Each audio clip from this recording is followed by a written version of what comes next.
and I made sure to hit the right button. I almost hit the wrong button. I had a panic moment there where I clicked the wrong thing. But I think we're good now. Boy, this is interesting. I have more camera real estate again. I forgot what this is like. It's weird. I have to look at my face. To look at your guys' faces. It's unnatural. Wow. This feels so like unscripted and like so chill. It feels like we're not even streaming yet. Yeah, I know. It feels like we're just chatting about our setup again. It does feel almost like that. I mean, it's the only thing I can fixate on because this has only happened 2 other times in the recent past and once in the far past. In the far past, the year 477. You referred to the time where we packaging taped a webcam to a wall? Yes, dude, that was a great stream. I loved that stream. It was a great stream. It just looked like absolute dog assholes. I am sad I missed that. That sounded stupid and fun. It was stupid. It was pretty fun. But welcome everyone. We have faces now. Welcome to the stream, everyone. I'm your host, MCCanary, and we're doing something a little different today. Everybody introduce yourselves. I guess everybody introduce yourselves. Never mind. I'm going to say who goes first. Everybody introduce yourselves. Maybe you should have said who goes first. Sean, you go first. I'm in the top. No, I'm going first. Yeah. Let's go top down. That makes sense.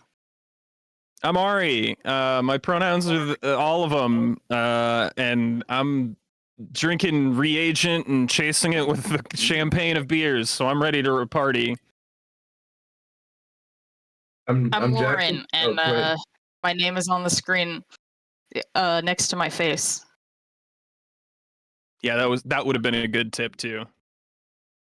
Good Jackson, and I don't know my alphabet, and I too am ready to party. Sorry, you don't know your alphabet? Yeah, because we're not going alphabet. We all have a different wavelength as to what we were doing. It's okay though. We're getting there. We're still getting over the fact that we learned that the freaking organization of the video cameras is in alphabetical order. Okay, Sean. Well, nothing Discord does makes any sense anyway, so we all just assumed it was pointlessly random. Right. Hi, my name is Sean, also known as the Talking Skull, he, him, and I'm excited because today we're going to be doing a tabletop role-playing game. I don't know for our viewers how many of you are acutely aware of this because we haven't done this on stream more than like once or twice, but we're all avid tabletop players, so D&D and a whole wide variety of other things. And I am excited because today we're going to be playing Heart, which is a game that I'm really excited about. And at least 1 or 2 other people here are, and at least 1 or 2 other people here are along for the ride, and I appreciate their support. Which one am I, Sean? Which one am I? I watched Beetlejuice last night to get in the in the tonal zone. That's probably what we're getting into, right? Yeah, that seems about right. Like a Beetlejuicy romp. We're gonna have a lot of just like blue humor and like head spinning around gags. It's still funny you bring that up, but I still think stuff.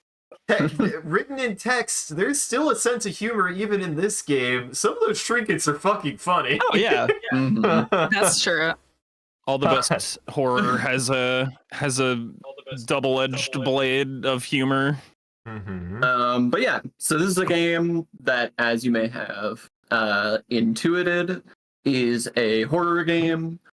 Basically, the idea is the 4 of these chuckleheads are going to be delving deep into a underground sort of network of various locations that is collectively known as the Heart.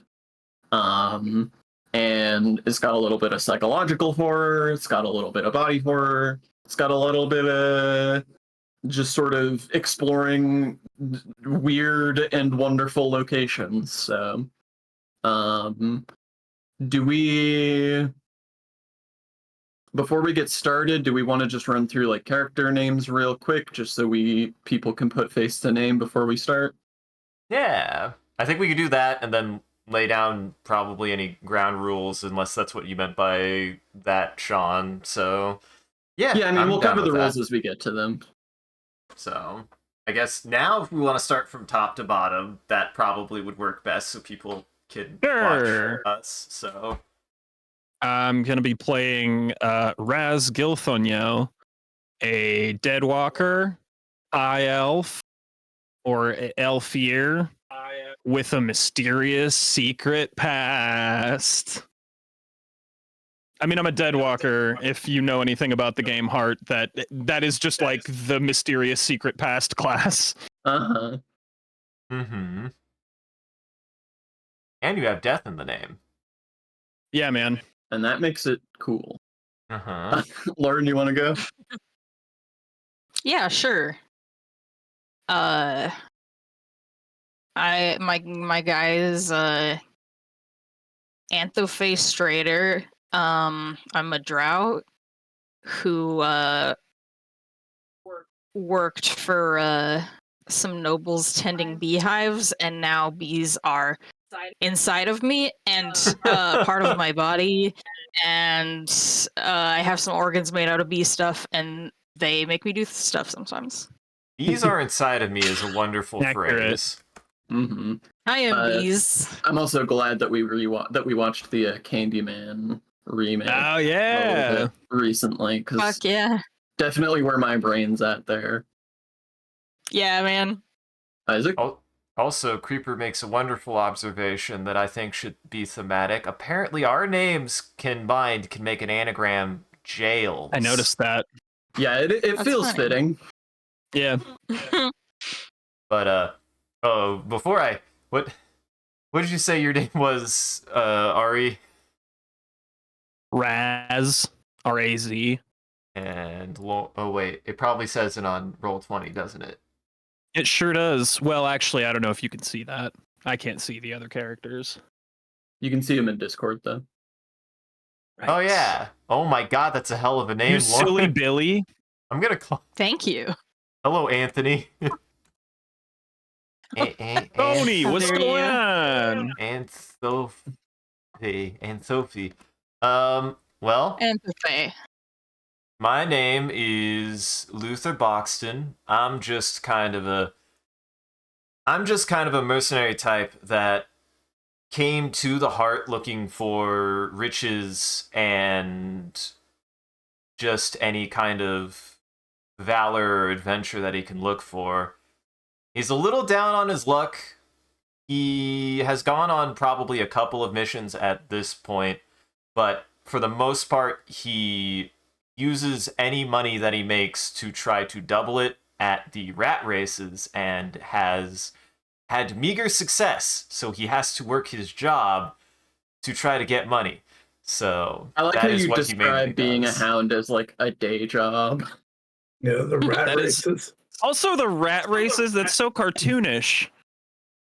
I just want to imagine that we're underground. What do you watch for like gambling? What is the underground version I'm of not a horse? saying that it's bad. I'm just saying it's cartoonish. All I'm I mean, saying, why don't I we love it. really have I want rat it. races, though? Yeah. Yeah. I was just gonna say I just canoned into our setting that we have the rat races from All Dogs Go to Heaven. So Also, Oh, sure. isn't There you rat go. race a phrase for just like trying to climb the corporate ladder? it's not Yeah, thematic, I gen- swear. Generally. It's not thematic on accident, I swear. But it's also a reference to that dope early aughts movie with Seth Green. Oh. Rat Race. I thought you might say that. It's a soft remake if it's a mad world. Pretty good movie. Imagine remembering who Seth Green is. He's Chris from Family Guy. Me to dust. Mm-hmm. Sorry, go ahead. Jackson, you want to go? Yeah, I play Larry Centauri, a Vermission Knight who started out as a college student, but just as his studies went on, started to get that supernatural experience of there was something more. started evangelizing about the heart and about the Vermisian, which is this world's train system. And so, with that, he is very passionate about the Church of Heart and Vermission, and is delving deeper to discover. Well, I guess that gets revealed as time goes on. But yeah, We don't want to know your secrets yet. I don't want to know your secrets yet. it's I want not to like discover your secrets. It's not like secrets. It's just like, it'll be revealed with like natural gameplay. You have a canonical secret against me. That's true. Okay. I think with that, we're just about ready. There is one bit of housekeeping I just want to point out. I meant to do this before stream, but I forgot. So there's a concept in tabletop games called the X card. That is basically just a thing you can do or say to let everyone at the table know that you're not okay with the scene or the way that the scene is playing out.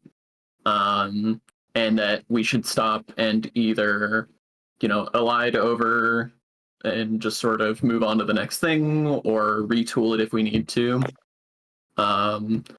I've struggled for a long time with how to make an X card work in digital play, and I have come up with a solution that I think is okay.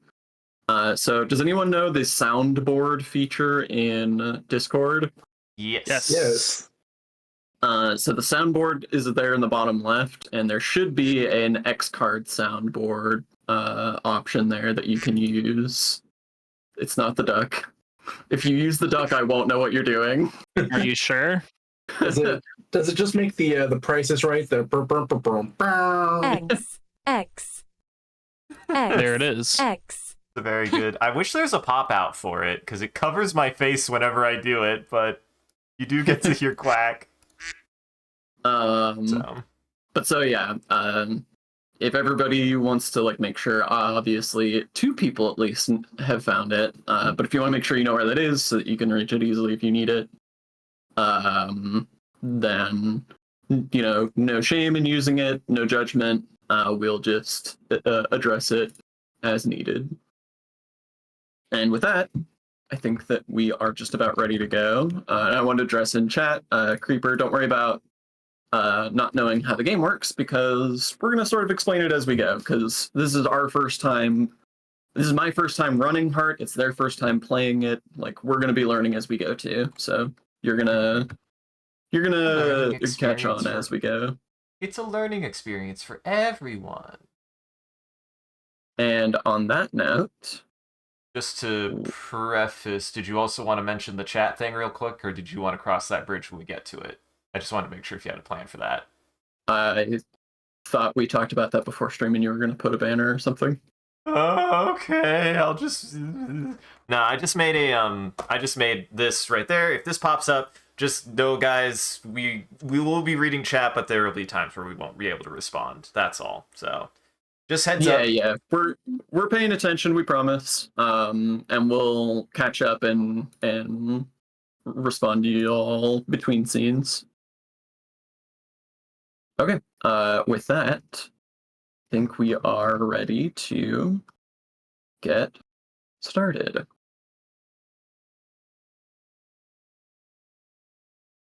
And we start with a vision.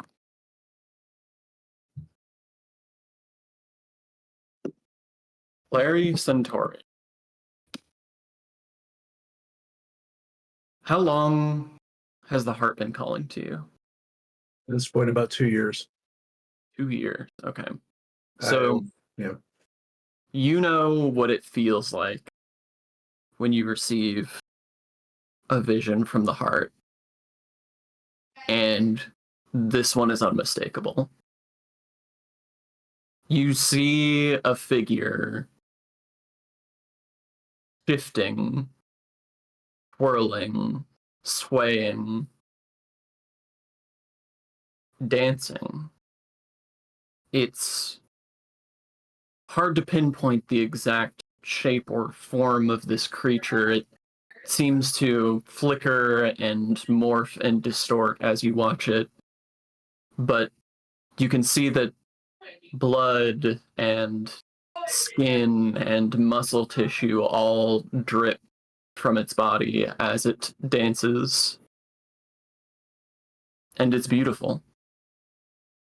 And this beautiful creature, whatever it is,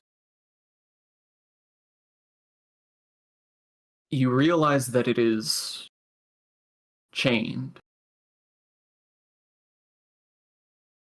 It's bound in what appear to be iron manacles, chained to the ground, to the walls, to the ceiling, all around it, just chains binding it. And it's struggling against these chains as it tries to dance its elegant, beautiful dance. And as you watch it struggle, your vision pans up.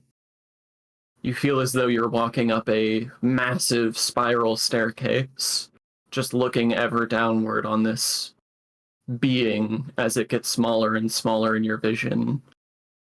And as you reach the highest point and you feel a sense of vertigo, you realize that you are standing at the top of a massive tower, and that whatever this being is trapped inside the tower, and it is begging for you to free it. And then your vision ends. Am I in the church? Sure. Just in a moment of not realizing where I am, I just shout out, no, come back to me! I think a couple of the other people there look over at you in alarm at first, and then realizing that it's obviously Larry. We know Larry. Larry is pious, righteous, would you say? Attuned as well. Attuned. They just nod and go back to what they were doing. I seek out the father of the church, and I'm not sure how much we've walked through this, but I would say that I would seek out the father of the church and tell him that it is my time to begin the pilgrimage. I like that. I do think that we will sort of skim from there to our next point in our story here. Does he, and I'll leave this up to you, does he give you anything, any kind of blessing or like talisman or anything for your journey? I assumed that the armor and everything that I took with me was property of the church. That I didn't actually. For sure. I mean, something smaller, something just like a token of good luck or something like that. Yes. Apologies. Let me look at my mementos. Trying to think of if either of them would have come from him. Let's see. So I know that we have our trinkets, and if not, it's no big deal. I just thought if you had something that you wanted to add there. I think it's a good thought. Oh yes, no, the obvious one. Yes, because I'm not the first person of this church. I feel silly for not remembering this. I'm not the first person of this church to ever go in the heart. Now and then, people like to try to take journeys into it, what we would call pilgrimages. Though, just due to the dangers of the heart, nobody goes beyond a tier or two, or if they survive, or maybe they spend time at a camp. If I'm going for this tower, if I'm going to save this person, I know that I need to travel much deeper. The trinket, one of the trinkets that I have, is a sporadically updated travel diary. A valuable piece of literature from the church, just different adventures that people have taken into the heart, and that is passed on to me. I love that. So yeah, he gives you this sort of log of previous remission travelers in the heart who have attempted similar things and what scattered findings they've been able to offer. The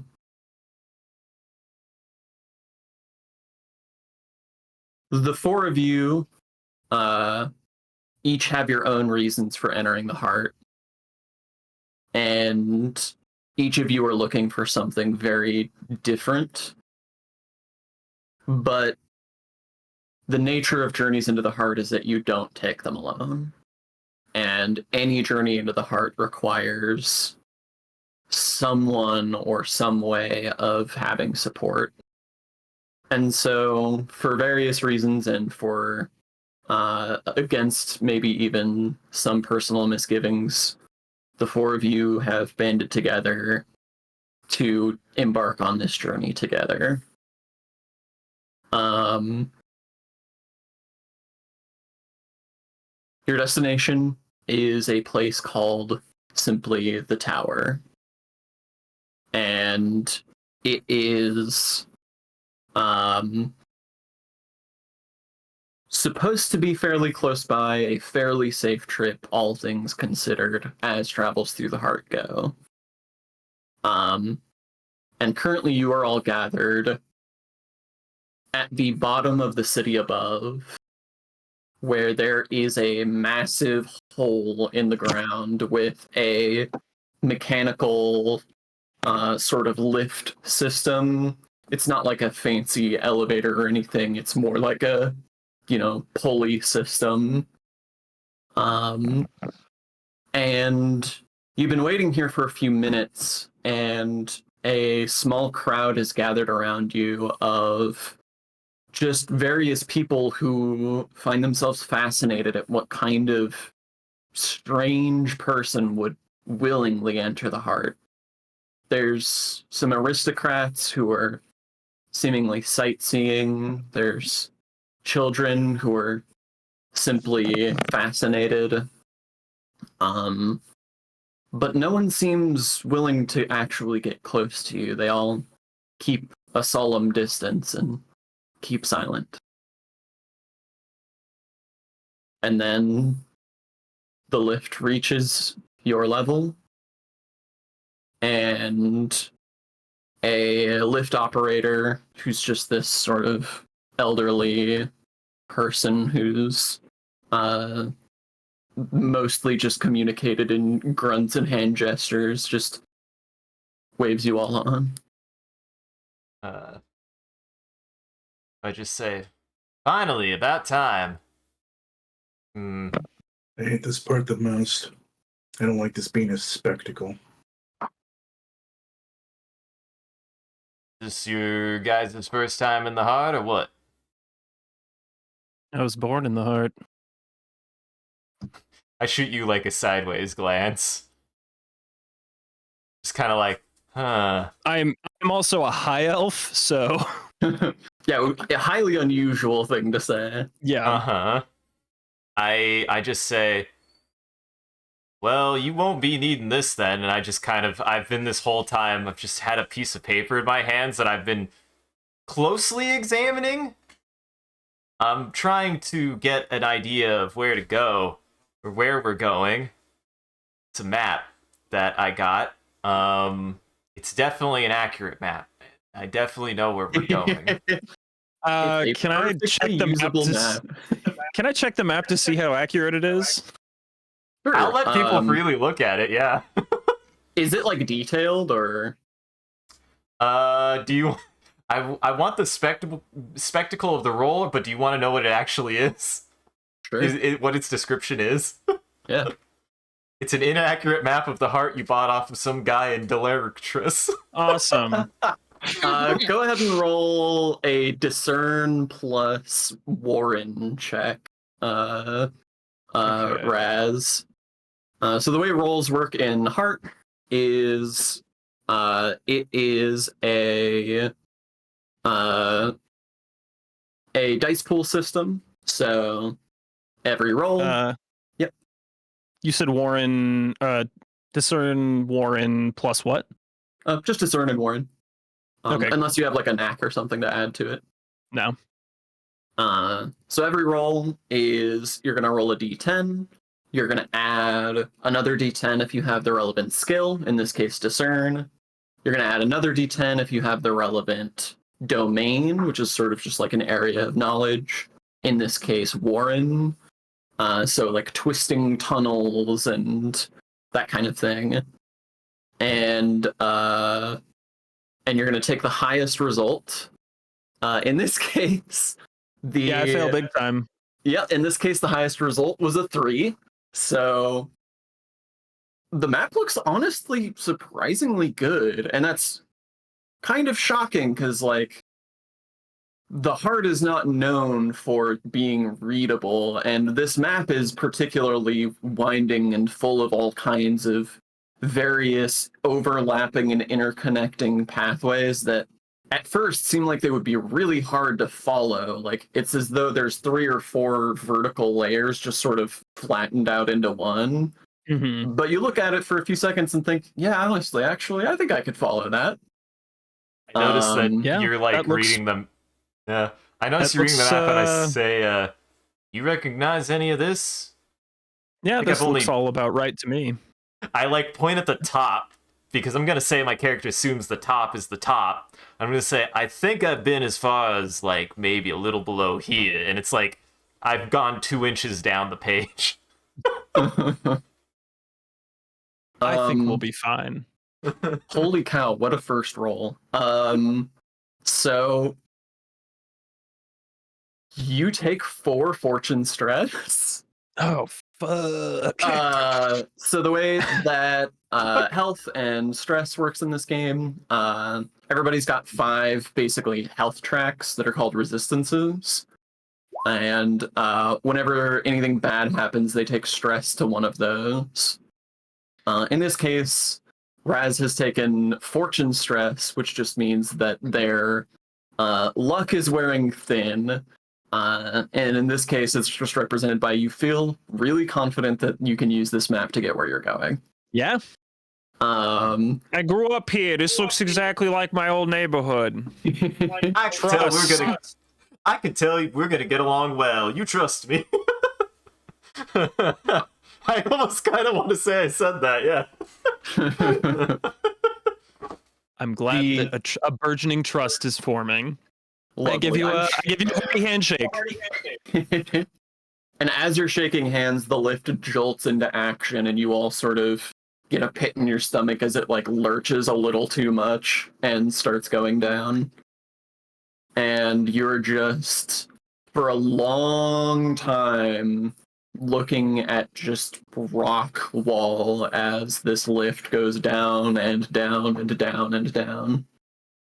Do we want to take a moment to describe what our characters look like as we are going down the lift? Yeah. Sure. Want to go an opposite, bottom up, or do we want to start from top to bottom? It'd be thematic. What? Which? I'll never tell. I'm just gonna kick it off. I'm a very tall, lanky, sort of like impossibly lanky, like a little bit uncanny to look at. Pale-skinned high elf with dark hair, and it's just a short shock of it. Like, think Robert Smith, The Cure, mess of a hat. And I have a sort of patchwork set of armor that is just like a series of leather straps, basically like covering me head to toe. Kind of like yeah, basically belt armor.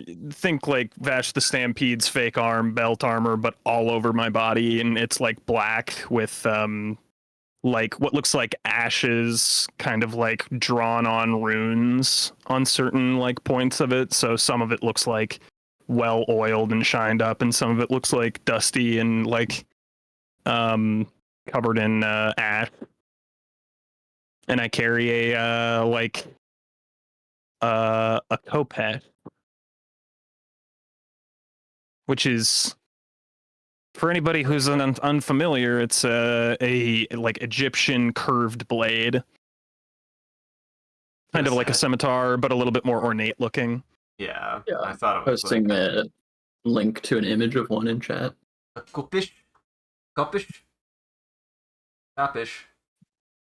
Yeah. Fish, yeah. Yeah, they're Top cool. fish. I think Kopish are really actually very dope and underused and things. I love They're those dope, man. things. Lauren, you want to describe what your character looks like? I am and also fairly tall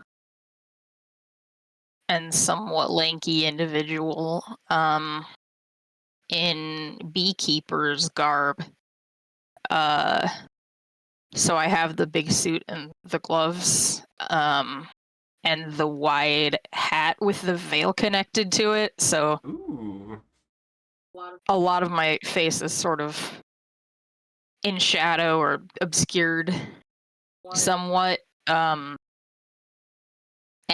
if you look closely inside of the veil part, you can see some a few bees at any given time just kind of flying around in there.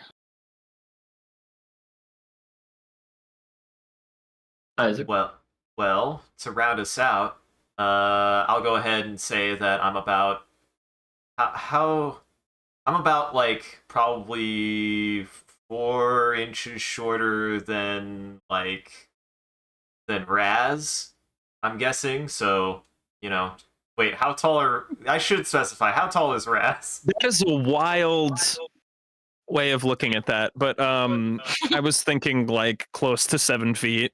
Okay, not that tall. I was like, Yeah. he's like 5'10", 5'11". I wasn't gonna try to build somebody too tall. Never mind, you're way taller than me. Yeah, you're like 1.5 feet taller than me. So yeah, I'm just like I'm gonna say like I'm a 5'10", kind of medium built human who's in roughly their mid to late 30s. He's wearing a just kind of standard hound outfit that he's also draped kind of like either like it's not an ascot, it's like just like a big scarf or like a poncho almost over that like drapes over half of his body, and he does have a wide brim hat. For the sake of chat, do you want to just like 5-second description of what the hounds are and what a hound outfit would look like? So the hounds are here. Hold on. I knew I needed to do a little bit more reading. Why do you guys make me read? This is hard on my body and brain. You know this. Look, you're the one who wanted to play a hound. Please tell me this isn't to. your first time reading this, because I almost picked this class, no kidding, because I liked the lore so much. No. It's really cool. Oh my god, Isaac. It takes all kinds. It takes all kinds. This is unfucking believable. The 33rd Regiment was sent down to pacify the heart by a mad warrior poet from the city above. Of the 900 or so enlisted soldiers who set off, 300 survived. Surrounded by forces beyond their understanding and on the verge of total destruction, the surviving officers did what they could to save their troops. They did something terrible. Now, there are 300 badges, each marked with the name of the original hero who carried it. When you steal one, or have it bestowed upon you, you join the Hounds, the new name of the 33rd, protectors of the fragile populace of the heart. You carry the weight of their deeds on your shoulders. So yeah, essentially, I primarily do protective work around the havens and around the warrens, kind of keeping an eye out for any kind of like. Primarily, I keep an eye out for anything coming from the heart, but I would assume that we also probably handle any kind of like rough criminal justice that we have down here, stuff like that. So Yeah, you're protectors of people down in the heart. So I kind of like roving watchmen. Yeah, exactly. Right. I kind of see our just general kind of outfit being like almost like a like cloth soldier's outfit. I would assume that it's like based on whatever the original 33rd would have been. But like probably either, you know, made in the fashion of or were repaired versions of it. So like just like a sturdy, you know, shirt and like kind of formal pants, and then I have that, you know, and like hard boots, you know, to be able to trudge around it. And so like It sounds very like Scottish fatigues. inspired. Yeah. So general fatigues, but I do have this kind of like poncho cloak over, crossed over, and then the badge is on, I'm gonna say, like the right part of my body, because I say it protects my heart, because I That's know adorable. biology. And what's wild is that all of that only took 5 seconds. Yeah. You were timing it, weren't you? But yeah. I think you stopped counting after 6. Well, thank you, Isaac. Jackson, you want to finish this off? Oh, jeez. I got 5 seconds as well. And I now got everybody more than knows the 5 seconds. lore. I am, but yeah, I'm Larry Centauri, and I am quite heavily armored. Though I don't think that mechanically means anything. I just flavor-wise. I mean, for appearance. technically, you have. I do have one a of your shield. core abilities Your- are armor. Your armor is like you're the right. most mechanical of anybody's in this elevator. I Wearing am sorry. clothes. You're totally right. You're You're wearing straight up power armor. Yes. Yeah, man. You're Yes, a the- walking train engine. Yeah, there is. I had already forgotten. There's genuinely an ability that I spec'd into. Is not really built, but like tried to really lean into. So yes, yeah, armor, genuine armor that will come in handy hopefully, and a shield with a coat of arms that I posted in chat. I saw I that. love That was coat of dope. arms. Yeah, that is what the intended, and it got fairly close. It is a pair of trains formed in a helix fashion, sort of like a DNA strand with a heart in the center.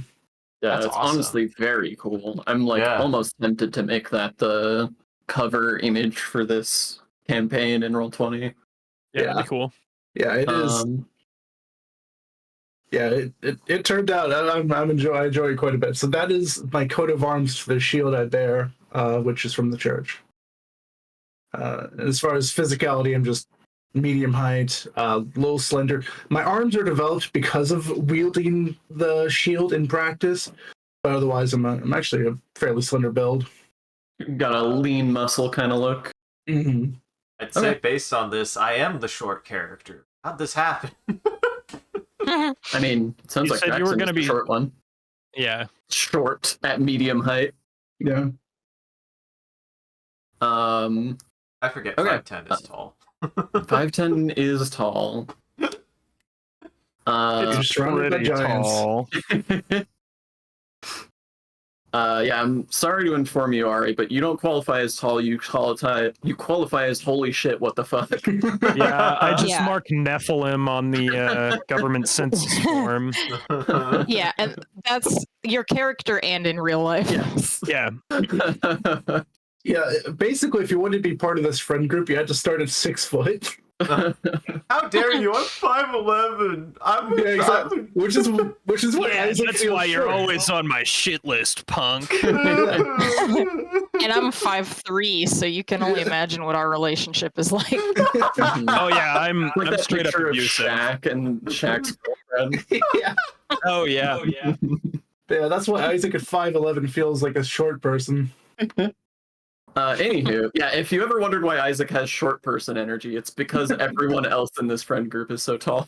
Enormous. They all pick me up. It's not We'd give anyone a complex, honestly. So this band of honestly ruffians is traveling down this metallic sort of old-fashioned lift down into the caverns of the heart. And as the walls around you start to give way into an open area, and you reach the ground floor. You realize that you are in a sort of wooden outpost, one that Luther, you are, I'm sure, very familiar with, because this is what qualifies for the Hound headquarters. It is nothing special to look at, but the Hounds, at their most important of duties, ensure that nothing from the heart makes it up into the city above.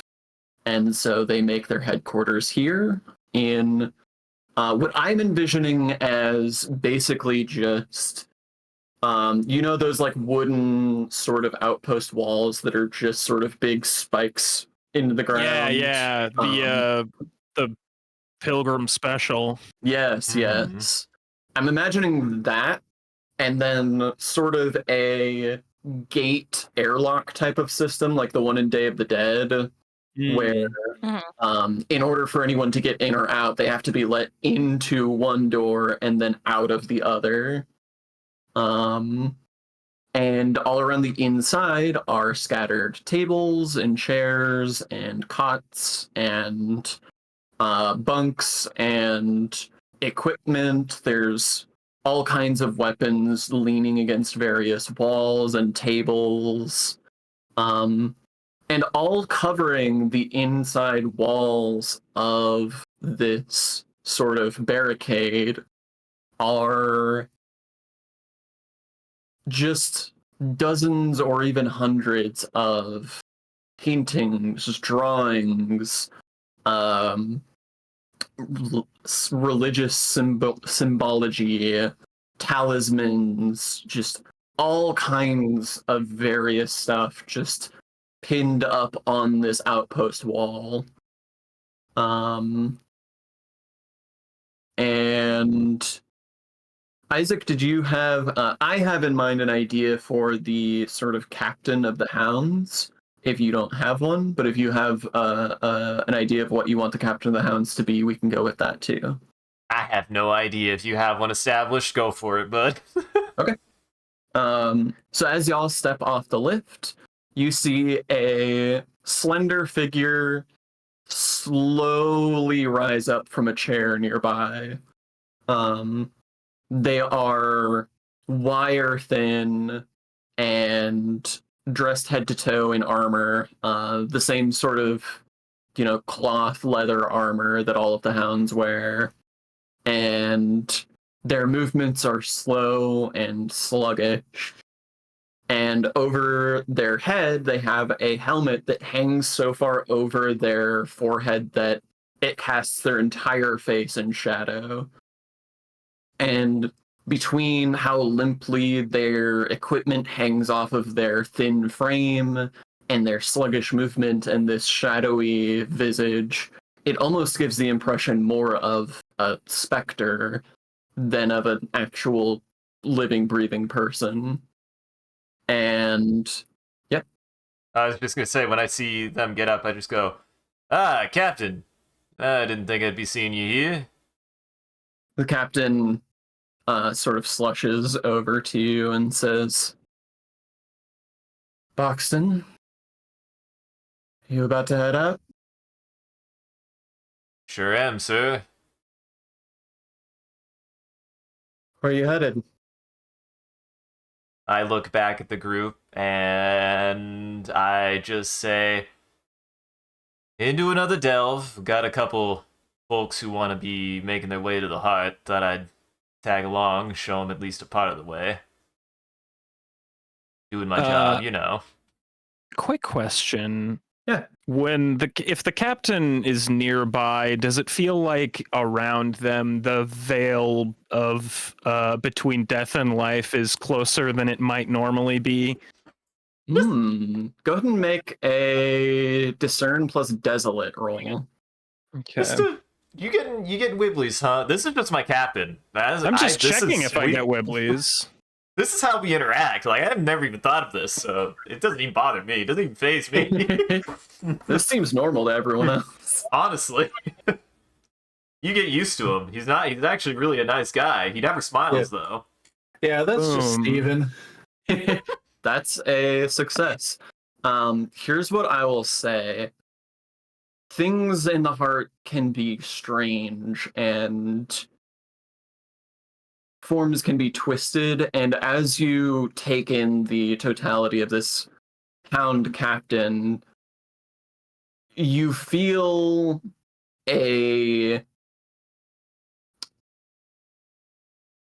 you do feel a sort of hollowness, not just visually, but spiritually, almost as though whatever this Hound Captain has survived, they shouldn't have. They should be dead many times over, but they are alive.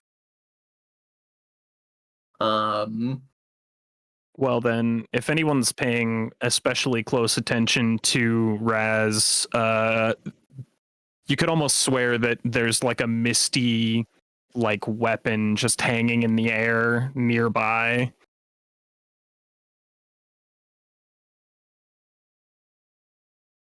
I looked at the captain and saying, "We're specifically looking for the tower. You know of it?" The captain Yeah, the turns tower. their head to you. The tower? Well, this is excellent news. We've actually recently lost contact with the tower. They are a powerful trading partner for some people up above who've been very concerned about loss of contact there.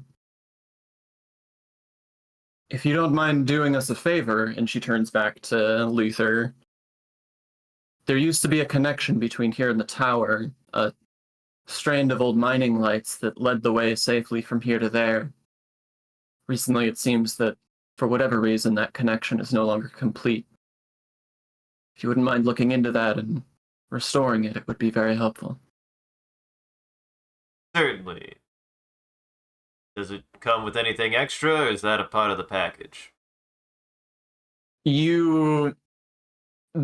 There's a shift in her weight that almost doesn't even register as a laugh, but that you've seen enough times to know that she found that funny. Glad to know I could always bring out your sense of humor. And then she said, so to clarify mechanically a little bit, whenever you go from one location to another in the heart, you're going to be taking what's called a delve, which basically just means you are going through the uncharted or poorly charted lands between these locations. And that is always dangerous. The heart is an ever-shifting, ever-changing place, and even something that you've been to before may not always be in the same place, and particularly the path there may not always be the same. However, you can form what is called a connection between two landmarks. So anytime you do a delve, there will usually be an opportunity to establish a connection. And if you do that, it'll be an extra, like, above and beyond thing to do. And if you do it, it will not only make the rest of that delve shorter and easier, but it'll make every delve between those locations thereafter shorter and easier. So you don't have to do it, but if you do, it'll be good, especially in the long run. So that is what she is describing, is she is letting you know that there was this connection previously that is now broken, and that is how you can reestablish it, is to reestablish the mining lights that were guiding the path. Gotcha. Then after she tells me that and we have that exchange, I actually look at the group and just say, I'll be collecting some equipment to bring with me in case we need to deal with that situation. I'm going to keep an eye out for it. You guys mill around. Make yourselves comfortable. Welcome to the base camp. And I just kind of trundle off to go collect, I guess, some lights. Should the rest of us establish a time and place to meet again? Since they didn't do that before leaving. This is also like a pretty small outpost. Like, it's hard to get outside of line of sight of each other. All right, well, never mind then. Yeah, this is not like a big garrison. This is like a big room. Then, all Which is a right. big garrison for us. I'm just gonna march in a direction towards some like any amount of like space that I can extend both like my wingspan and like not touch anything. hmm And just start setting up a ritual. I love the idea of I just need to expand out as much as possible to not touch anything. And I Mhm. literally do the fucking like child like this thing like Yeah, to yeah. measure Safety out the box. space I need. You pull out your sacrificial dagger and you hold it around to make sure you won't hit anyone. Mhm. Yeah, basically. What does this ritual look like? Like what are your preparations? I'm setting up like incense of like different colors in an arrangement, a circular arrangement around myself, and like setting up some candles. And I would imagine that like I take some like a miniature urn or something and take some ash out to draw some sigils on my face and certain parts of my body. Oh, I do also get almost completely nude. I forgot about that. Just real quick at Important the detail. end there. Yeah. Basically, I'm in like a thong. You always forget. Like you do all the prep and you're like, oh shit, I gotta take the clothes.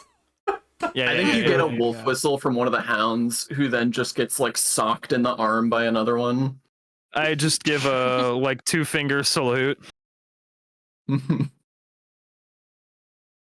But that takes 10 minutes, so you guys do whatever the hell, and we can return to this. I'm gonna go get a drink. So while Luther is gathering supplies, and Raz is performing this ritual, are the other two of you doing anything in particular, or? I was going to just follow Luther, but then I realized that I want to take the opportunity instead just to talk to some of the people at this camp. It's not often that you get to talk to people in the heart, so I just find various people and ask them their experiences and Okay, what their goals are, what their plans are, and like what they're doing here.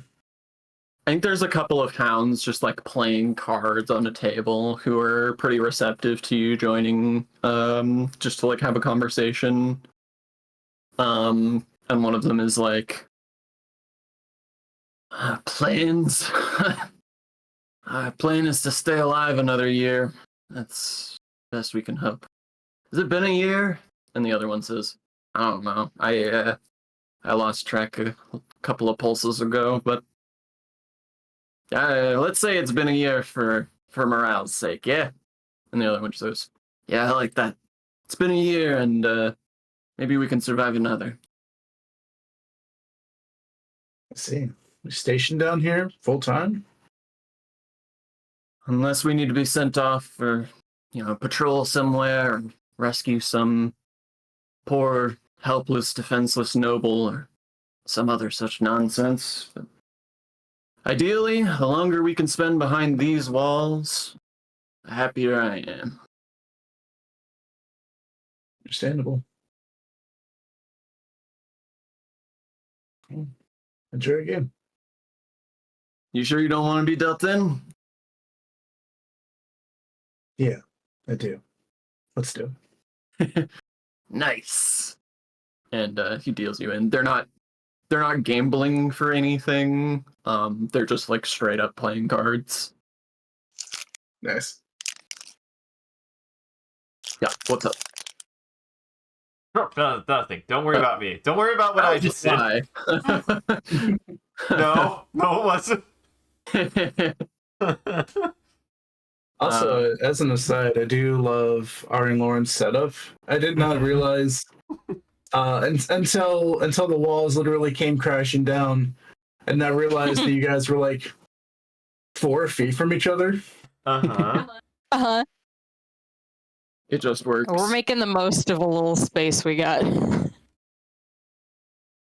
works. I mean, Jackson and Savannah had the same setup for a long time. That's true. Oh yeah. And it does well. Honestly, Yeah. actually, it's a little voice box. Does a pretty good job. Yeah, we got our sound fortress made out of an old mattress to keep our audio from polluting each other's, so it's not a bad setup. I'm currently just waiting for Ari to be back. Unless is Anthope doing anything in particular while they're waiting? I was gonna say talk to randos around as well. Gotcha. Any specific points of conversation or anything you were looking to ask, or sort of similar stuff? Just sort of trying to get a beat on what morale is like, I guess. Morale is fucked. Okay. These people, like, it's tangible just looking around the space. Like, this is a dismal place to live, and everyone here seems to be just like hanging on by a thread mentally.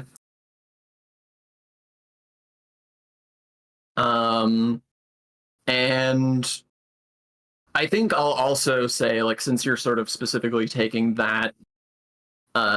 stock of that, I think it occurs to you that this wall, the way that they've sort of decorated this wall with this giant assortment of like paintings and pictures and holy symbols and talismans and all of this stuff, that is their like way of sort of putting their stamp on this place and making it something that they can even feel, you know, hopeful of like fighting for, to like make this sort of misery worth it. Okay, cool. And with that, I think that the preparations are probably done. Ari, do you want to let us know what your ritual is doing? I'm using my ability Enter the Gray. So I'm going to make a delve in religion roll to go to the other side for a moment. Just a moment. Okay. Yeah, so I'm not trying to spend my life in there. Go ahead and roll it. Ooh, that is a critical success. Okay. Crit, baby. So the gray here just basically means the sort of like the astral plane in D&D terms. It's the world between worlds, the spirit realm. What does it look like when you do this? I mean, obviously you strip naked, you get the candles, you know. Right. Yeah. But once all that's done, what does it look like when you actually step through? So for any onlookers, it would just look like I'm sitting in a sort of like meditation position with my legs crossed. And it just looks like my body goes limp. And from my perspective, I sort of go through this like widening of my vision until it like comes back into a pinprick, and then, you know, time is dilated so that I feel all of existence at once, and then I'm suddenly in this space where everything is just sort of like a shadow, and it's kind of like the negative space of like what the area that I was just in, with the sort of like lost souls of this space wandering it. And the first thing you see in this sort of else world is your own death. I don't think we've talked in detail about what this looks like for you. So it looks like another high elf, in very like ornate armor from the city above. It's wielding a hook sword, very ornate hook sword with like long tassels coming off of it. And while I am in this space, my body takes on the appearance. Since it's like a negative space, the negative makes me my skin tone shift and kind of look like this drow form that I was before. Okay. And there's like sigils all over my body from the ritual that they did to make me into what I am now. Gotcha. Okay. Perfect. So, for everybody else's sort of edification, one of the core abilities of the Deathwalker, which is Ryaz's class, is that their death follows close. So this specter of their own death, this high elf in the ornate armor with the hook sword, is just ever present around them at all times. And especially entering the gray, the very first thing you see is you're just face to face with this elf who just grins wide and says, "Well, I didn't expect to see you so soon." I decided to do some information gathering in the area. I hope you don't mind. Oh, I'm always happy to spend time with you. Of course. Please don't let me get in your way. And I go mingle amidst the spirits and see if I can find any. I'm just looking for scuttlebutt about what's going on in the area. If there's any Okay. cool concerts or drugs anyone's taking. I think the first thing you notice is that there are a lot of what seem to be restless hound spirits here, along with just an absolute maelstrom of indecipherable psychic energy. And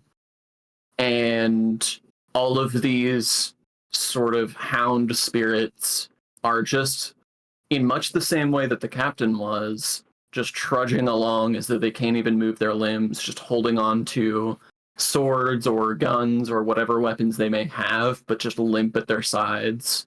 And they're just sort of mashing their bodies into this chaotic echo of noise that is coming from seemingly the heart itself. Okay.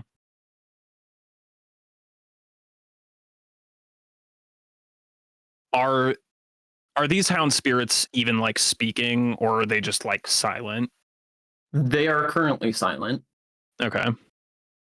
I'll go up to one and I'll be like, working hard or hardly working.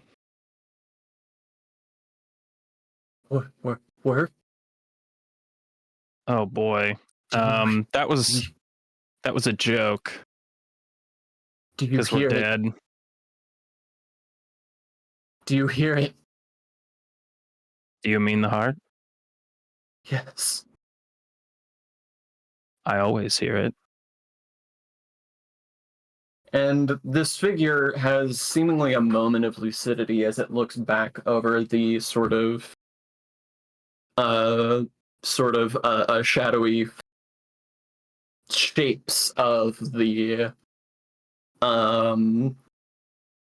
outpost behind it. And in that moment of lucidity, it stops and says, "They're still alive. Then we haven't lost yet." And it turns and starts mashing itself into this just force field of echoing energy. Okay. I'd also like to propose to you something I think would be interesting to canonize. For hound spirits, I'd like to imagine that like hound spirits look like hundreds of people's like images like superimposed over each other because they're like Ooh, they're lined up if they have carried the same badge. I love that. Yes, absolutely. You can see them like almost slipping between them too, as you speak with them. And now I'm just picturing the end of Mortal Kombat because that's just where my brain lives. I almost watched that the other day, but It's a good movie. It's true. it's an I was doing unbelievably good stupid movie. work, so we couldn't. Yeah, it was too distracting for Lauren, so we had to watch something more boring. So I put on one of my stupid Wes Anderson movies. Those are always Anyway. boring. Yeah, they're boring as hell. Yeah, but so you just see these like sort of legacy of the hounds here, just still, even in the afterlife, just like pressing back against the energy of the heart. Well, I'm going to guess that's probably the most information that I'm going to get out of any of them. So I'm just going to end the ability and return to my body and Okay. feel that sort of like time dilation, like widening of vision, pinprick of light in reverse. And then, of course, if anybody's nearby, my body just goes. You get a couple of really, looks. What was really scary about that is we heard it through Lauren's microphone, not yours. I depended on Discord Yeah. to process that weirdly to make it sound even scarier. It did some magic. It That was did an feel interesting- otherworldly. Yeah. Okay, yeah, and you definitely get some looks for that. I But cough a moth out of my mouth and just give them a thumbs up. the moth flutters over and just lands, like beelines to the captain and lands on her shoulder. Mm. And with that, I think you're all set to depart and start your first delve. So you all gather at this sort of airlock gate thing, and it's not a literal airlock, obviously. It's just like two wooden gates. But a hound gives you a solemn salute as he pulls the lever to open the gate on your side and waits for you all to go into it before letting it close. And then I salute as well. I tip my hat. I'll return the salute. do the hounds have any kind of like special, like, do they Oh, have yeah, any this- sort of this is special fun. salute or like, you know, their own unique hand gesture? Let me think. I mean, Ones that do stuff with your fist are always cool. yeah, like I was immediately thinking like Boy Scouts. It was like, but One Piece Navy salute. uh-huh. The stupid bullshit.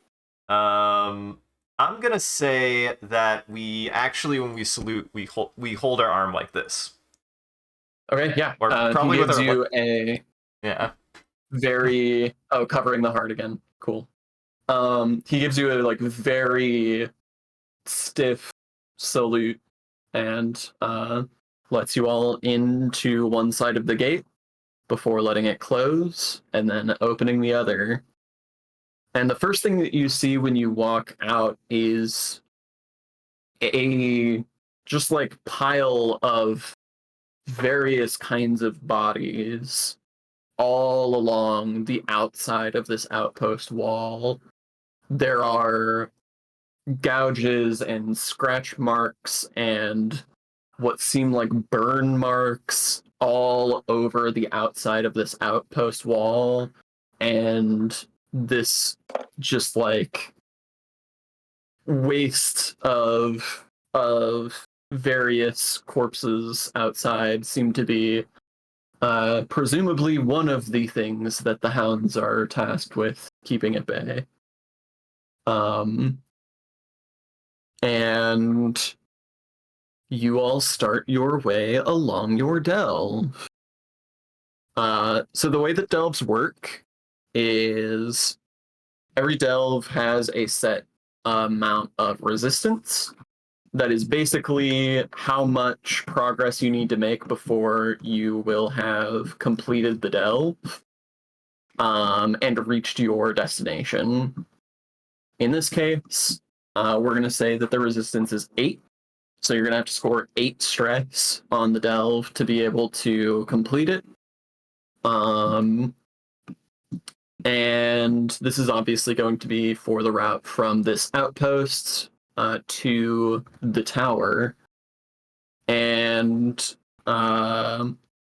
what this area looks like between these two locations is just this massive, interconnected sort of series of tunnels, most of which appear to be mining tunnels. You can see like sort of mining cart tracks. You can see like even mining tools lining up against certain walls.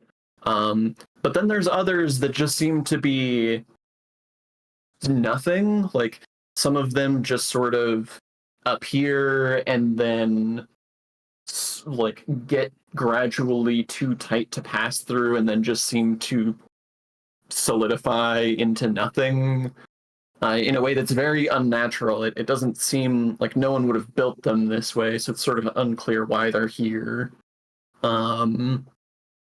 And you all are following your very good map.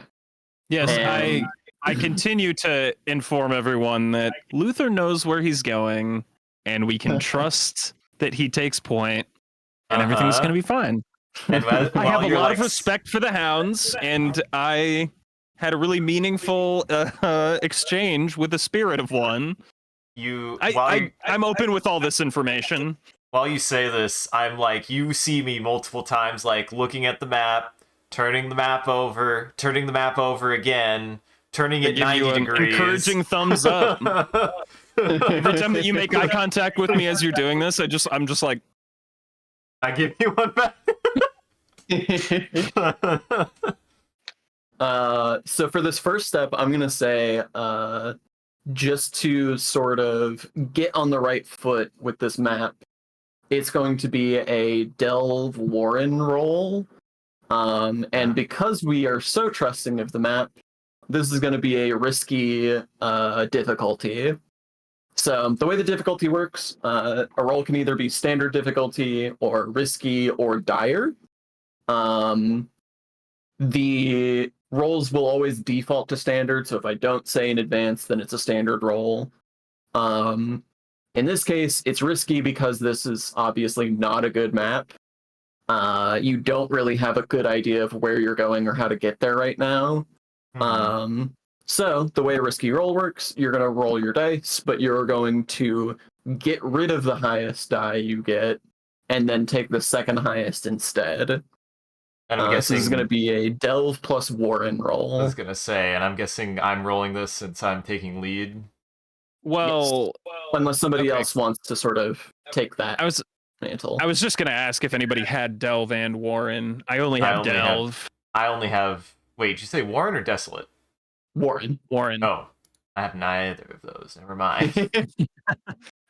So if you But want to, I have Delve.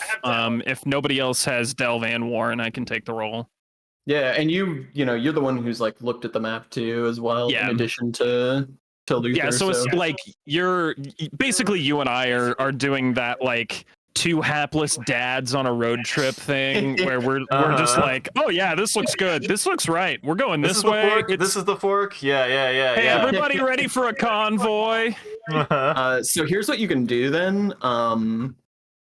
Go ahead and make the roll Raz or Raz. Is it Raz or Raz? Sorry, Raz.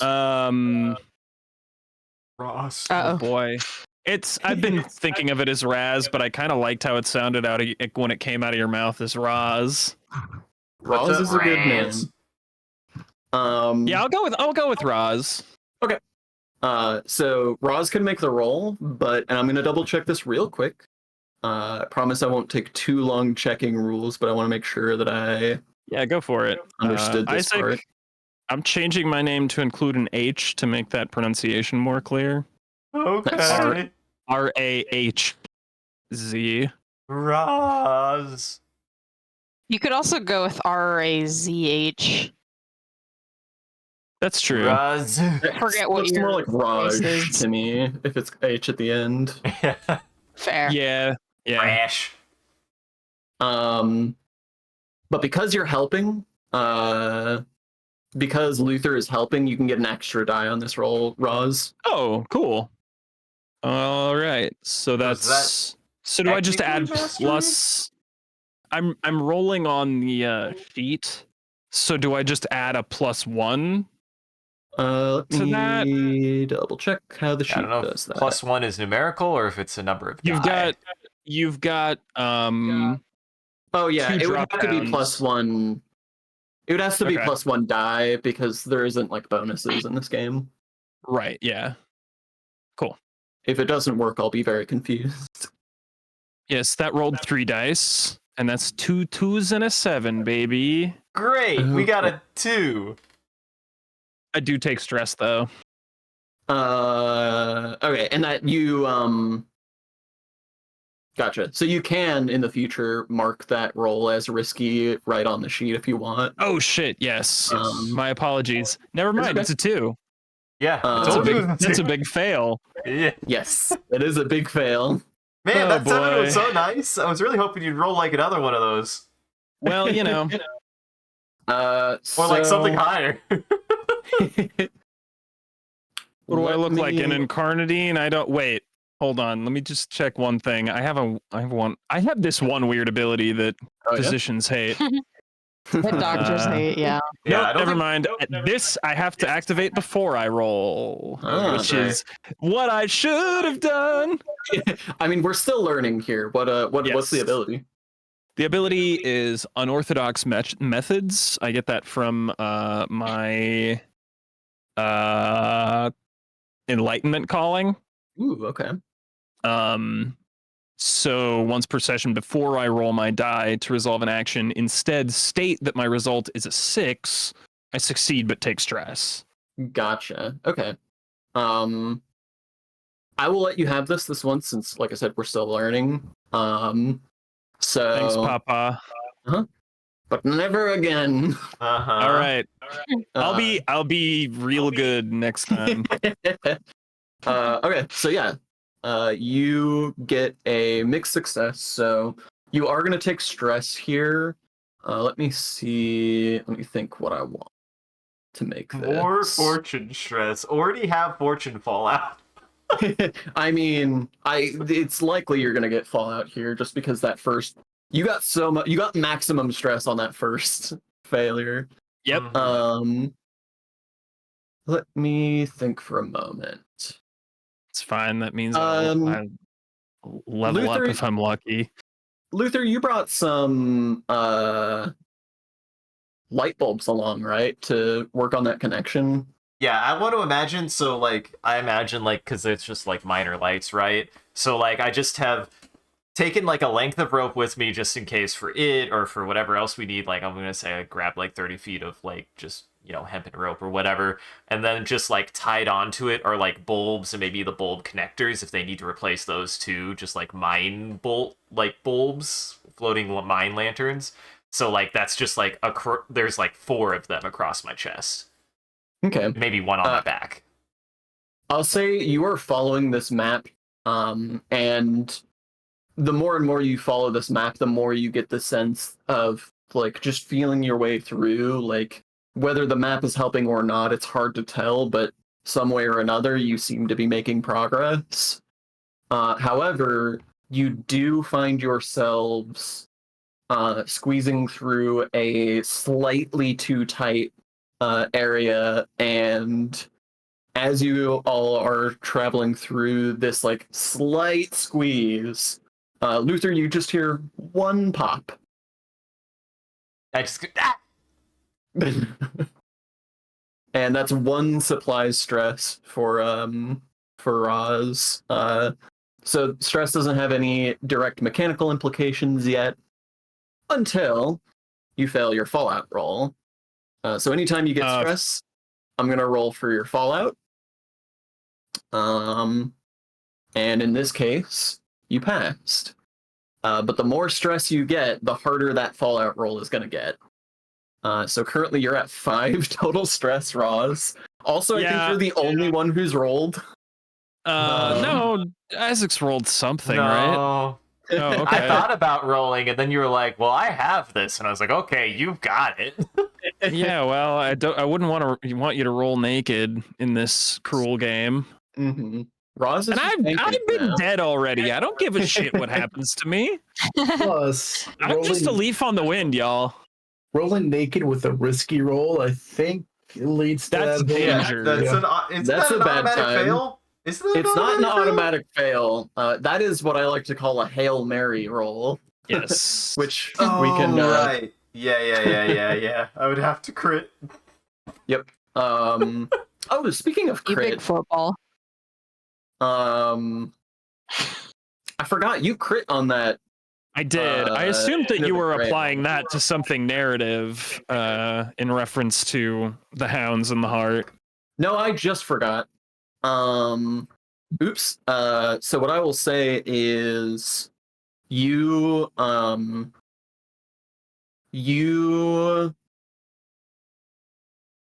as you've been traveling through the Warren, you get flashes of your death just sort of walking along beside you all the time, and Mhm. I don't want to speak for you, but I imagine you probably tune it out at some point.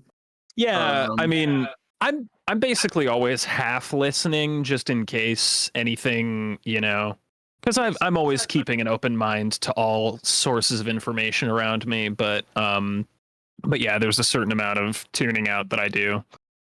You notice, like hours into this delve, you suddenly realize that your death is not the only sort of specter following you, but your death is just leading by the collar, just like dragging behind it, one of the hound specters. And it's just along by with the you now. Okay, by the collar. Okay. Yeah. Is there precedent for me talking to it and it hearing me not okay?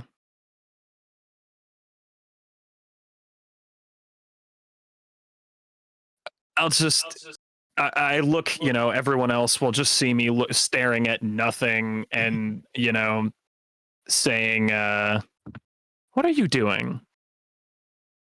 What? I wanted a pet. Leave it to its business. Oh, You have no need of a I pet. can You do have me. plenty of business here. Do I hear him speaking right now? Oh yeah, for sure. Yeah, you hear Roz, but you didn't hear silence. anything else. As soon as he says, like, if you finish that statement, you see me suddenly stiffen and just go quiet for a second, like I'm listening, and I just say, "Nobody move." Since you have been on a job with me, you're probably at least to some degree familiar with this sort of behavior out of me.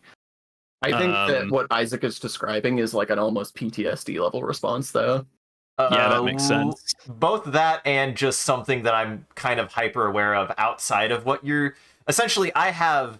Even if you say that, there had been nothing going on for a while. Like, maybe you've been doing some muttering or maybe something. I don't... Usually I don't make too much of a show. Like, I don't try and hide my strange behavior very much. I'm walking around being a weirdo kind of out in the open. But there is one thing that keeps me on edge, and I just say to make sure. Were you just talking to your death, right? Oh, yes. I try not to make too much of a habit of it because I know that it makes the living uncomfortable, but sometimes I deem it necessary. I can take my conversation elsewhere if it would make you all feel better. Uncomfortable, though. You see me kind of visibly relax a little bit more, and I just say, Just making sure. You've had reports recently. Anybody hears Reports any of weird what? voices, just let me know. I mean, I hear voices of many different things all the time, daily. Do you have anything more specific than that I can listen for? Give me one moment. I want to make sure I get my facts right, so I gotta pull up something real fast. I just say you could never be too careful about anything down here, and there have been reports of Of at course. least one. Well, here I'm gonna pose this to you, Sean. Would you say this is something that has had a report, or something I would just be generally on edge about? I will say it is something that has had a report. I actually meant to have a conversation at the outpost about this and forgot. So if we There want to you have a go. flashback, I can have a just like quick Sure, mention of it. we could say I'm like getting supplies if this is something you're wanting with me personally. Yeah, the captain as you're getting supplies sort of trudges over to you and says, "By the way, Yeah, Captain. the stalker, the deep I perk up. stalker, I know that I know you've been trying to find it.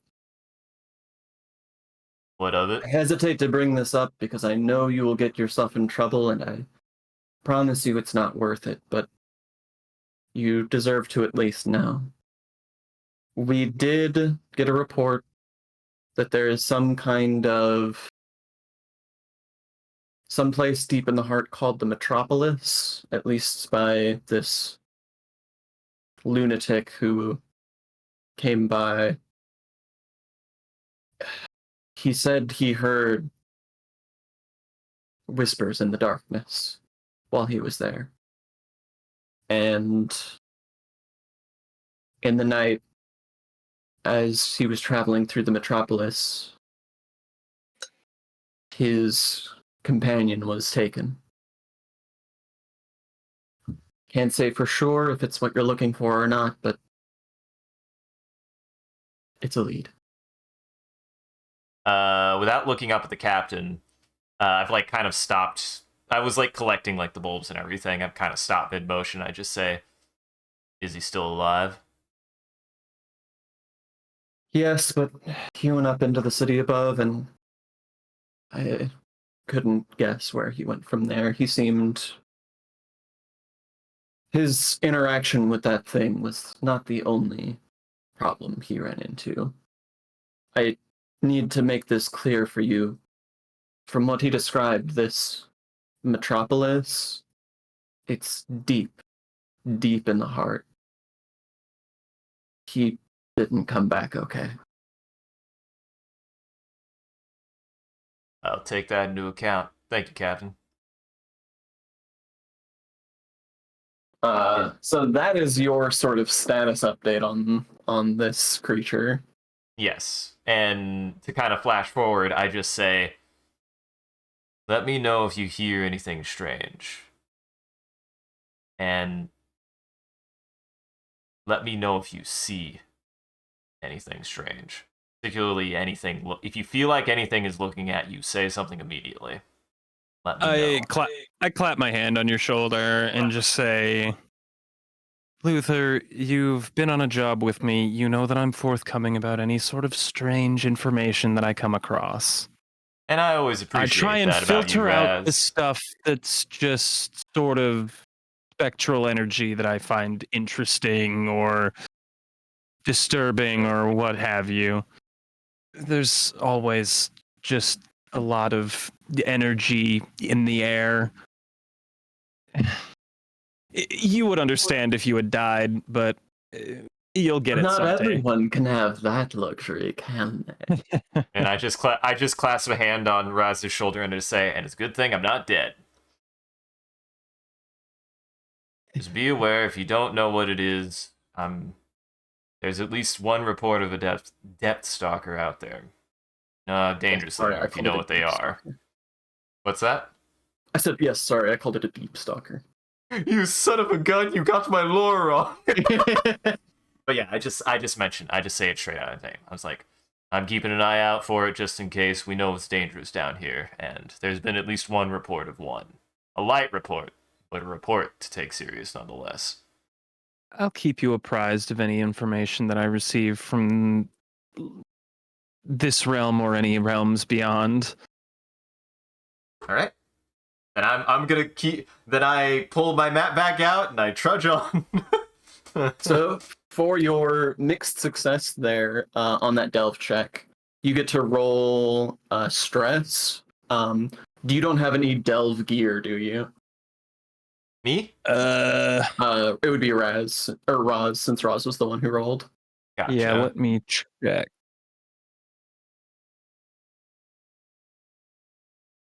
It would be part of your equipment from your class. No, I sure don't. Okay. Then go ahead and roll a d4 for the stress that you inflict on this delve. Cool. Hey. Nice. Okay. So this delve's resistance is down from 8 to 5. So you only have 5 left before you have completed the delve and reached the tower. We love it. That's pretty good. As you are progressing through this delve, and you've made it through this sort of narrow passage, you notice that strand of lights that the captain mentioned. Do you follow it or not? I'm going to say, does it seem to be in line with the direction we're going? I'm guessing not. It's hard to say with the way that these tunnels sort of interconnect and weave between each other. It is going in a way that could be useful, but there's so many twists and turns in these caverns. Then I just say... Then, yeah, I just, like, stop for a second. I kind of, like, fold up the map and, like, dust my hands off and say, well, I gotta handle this for a bit. You guys can go on ahead. I'll catch up. Unless you guys want to help. It definitely would be easier if I got the help, but I gotta do this here. You have to? Yeah. We're regulated to have to do these kind of odd jobs while we're out here. Like it or not, they take priority over anything else we're doing. Well, Not to be a Boy Scout, I promise. I don't feel comfortable leaving you to any sort of business on your own. No offense to you, just I know how When he says dangerous the that, area can be. I, with a flourish, unholster my handgun and do a twirl and say, none taken.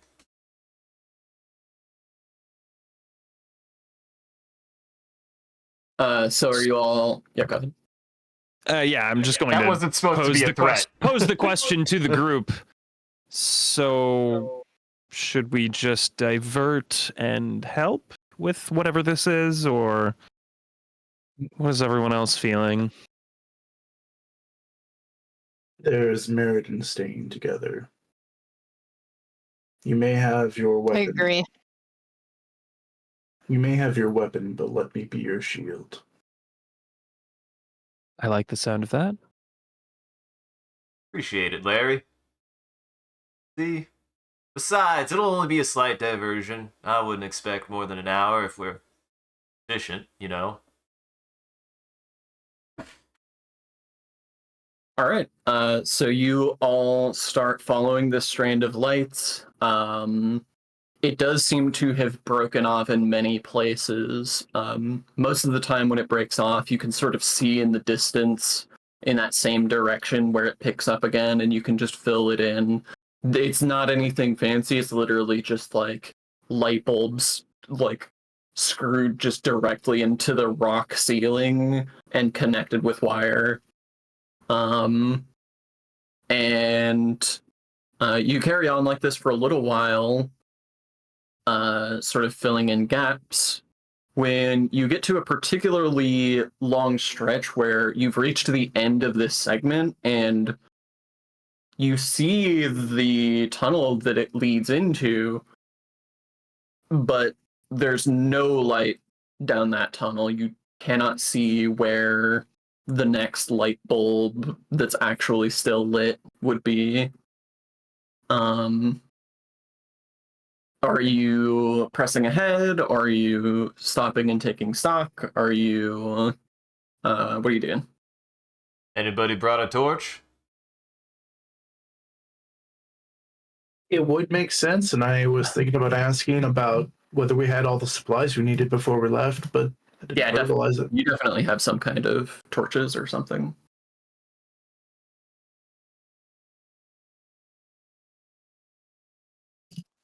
I wouldn't call this a landmark. Sorry, I was looking at something that I have, and I was like, I don't know if I need to prepare for something, but Well, no, yeah, that I would think, take me an hour anyways. I think, Isaac, it's entirely your decision whether we go forward into the darkness, because we're kind of going on faith on whatever this mission is, Yeah, I'll say. which I'm probably going to ask. I'm just going to go ahead and say, as we're at this decision point, Mhm. what exactly are we doing, just so that we can all be appraised of the situation and maybe help you die less? I'm gonna say, as you're saying that, I've like screwed in one bulb to this like area that's clearly pitch black, and I get down, and I just say, well, you are the captain. We gotta maintain those connections. It's important for the integrity of the tunnels in the heart to be able to get I between see. point A and point B. Just doing my due diligence and make sure that we can maintain whatever stability we can have down here. So then you've been given this mission. Do you?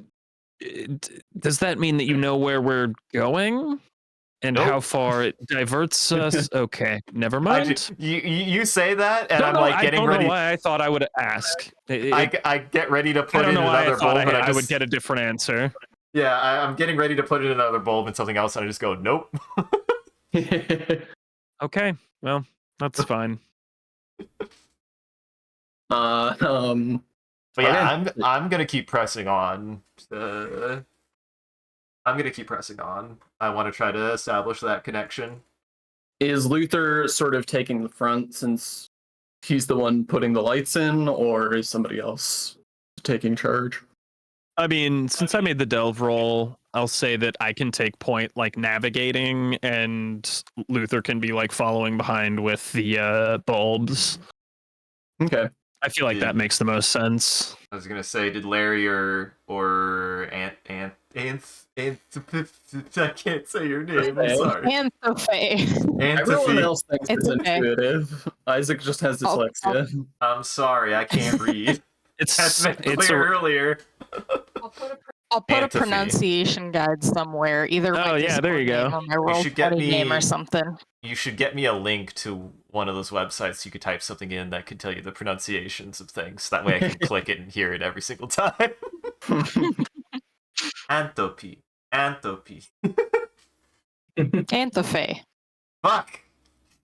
Like a fairy, like a fey creature. Yeah. Anthofe. Yeah, if you can Yeah. remember Antho, then Fae. Anthofe. Got it. There you go. Because it's the PH, it turns into an F sound. Yeah. Yeah, but my twang, I probably would call you Anthope. Anthope. Anthope. Okay. So you all I don't want to get too into the nitty gritty of like walking formation, but are Larry and Anthope just sort of trailing behind then? Yeah. For the moment, yeah, I guess so, yeah. You both feel it feels like you stepped just in a hole and your feet and ankles are suddenly just like covered in these sort of writhing, pulsing red almost like shifting rocks that are just sort of not constricting, but enclosing around and just sort of spinning around your feet. Antipay and Larry. Okay. My shield's on my back at the moment. I imagine I have sort of almost like a tower shield kind of deal. So it's just not practical to just walk around. Right, it'd be very heavy to carry at all times. Yeah. I mean, I like to imagine Vermisian Knight's armor being like really automated, so I'm envisioning like a tower shield on your back that like you grab with your arm, but is also like assisted by like little mechanical arms to like push around because it's so heavy. Absolutely, yeah. It's how I was able to maintain a slender form. Exactly. Yeah. The suit does all the work. Yeah, dude. So I considered drawing it to prepare for the discomfort, but I just looked to Antiphay and do a nod. Continue walking. You cannot continue walking. Your feet and ankles are trapped in rock. Oh, that is the part that is the important part that it is. Okay, so I did. All right. Sorry about that. I continue walking and then fall over. I continue walking and just face play. Yeah. Yeah, your whole feet and ankles are just covered in these like sort of spinning, like shifting red rocks. Okay. This is happening to them, not us. Yes. Right, so I'll say. And they've been pretty quiet this whole time, so I'm assuming that like we're just going ahead, assuming that you guys are behind us. Yeah, at that point. So like light source is probably getting further away. Yeah. I will draw my shield and slam it into the ground to try to use it as leverage to pull my, like, to see if I can pull my feet away, and I'll speak out. Hold. Yeah, I'll like wheel around and Same. Okay. see what's going on. Yeah, you see these two with their feet encased in rock. And you see, as you turn around, you see a figure just so briefly flit behind a wall and out of view behind them. I draw my handgun immediately. Yeah, I'll draw as well. On Kopesh. I think that with your power armor, you're probably able to just muscle your way out of that.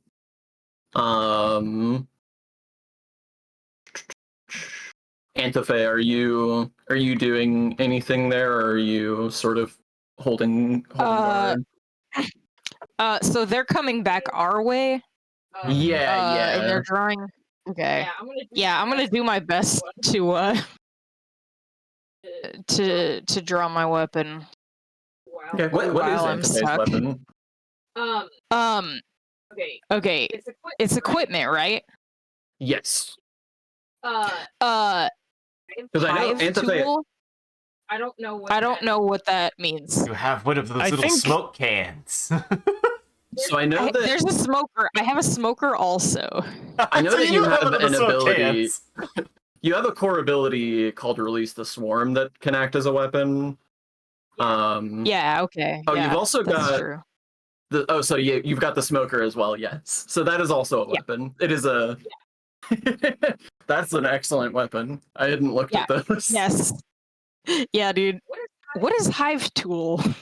Hive Tool. What on earth could that be? That's also a weapon.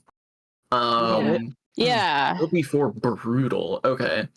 So each of these has a tag, and that tag informs sort of how it works, both fictionally, but also it has a mechanical significance. So brutal means that I feel so bad I need to figure out how to get this resolution up. I have some ideas, but yeah, you can't read it. It makes me sad.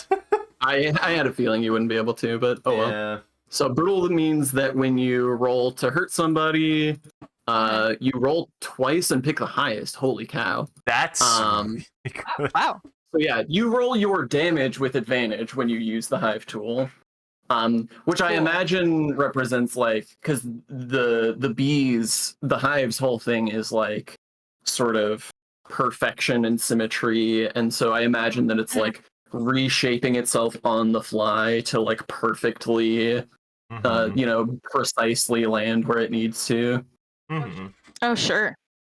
I Um, googled hive tool, and what came up is sort of a series of like Growls. instruments that are kind of like mostly like flat, kind of spatula-y, but some of them have different shaped hooks, and some of them are just like flat on the ends, kind of like a chisel. That is So yeah, brutal. let's yeah. okay, love yeah. it.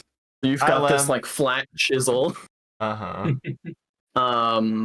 So yeah, you are drawing this chisel, and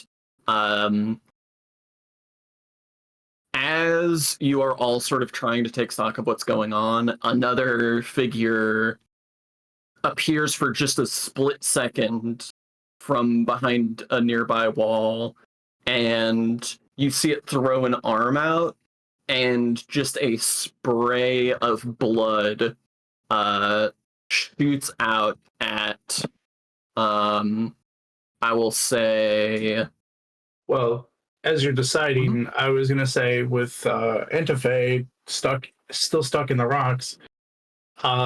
If I had a moment in time, I was gonna shield up and stand in front of Antife, since it's sort of the two of us isolated. perfect. So yeah, the blood hits your shield. If you want to roll an endure occult check, Ooh. Sure. to see if you can resist that. Yes. How do you roll from the sheet? You should be able to just go to where it shows Up at the top right. yes, the stuff here. So you just pick which skill you're using, Oh, what gotcha. Yeah. domain, and then yeah. Okay, yeah. Endure occult.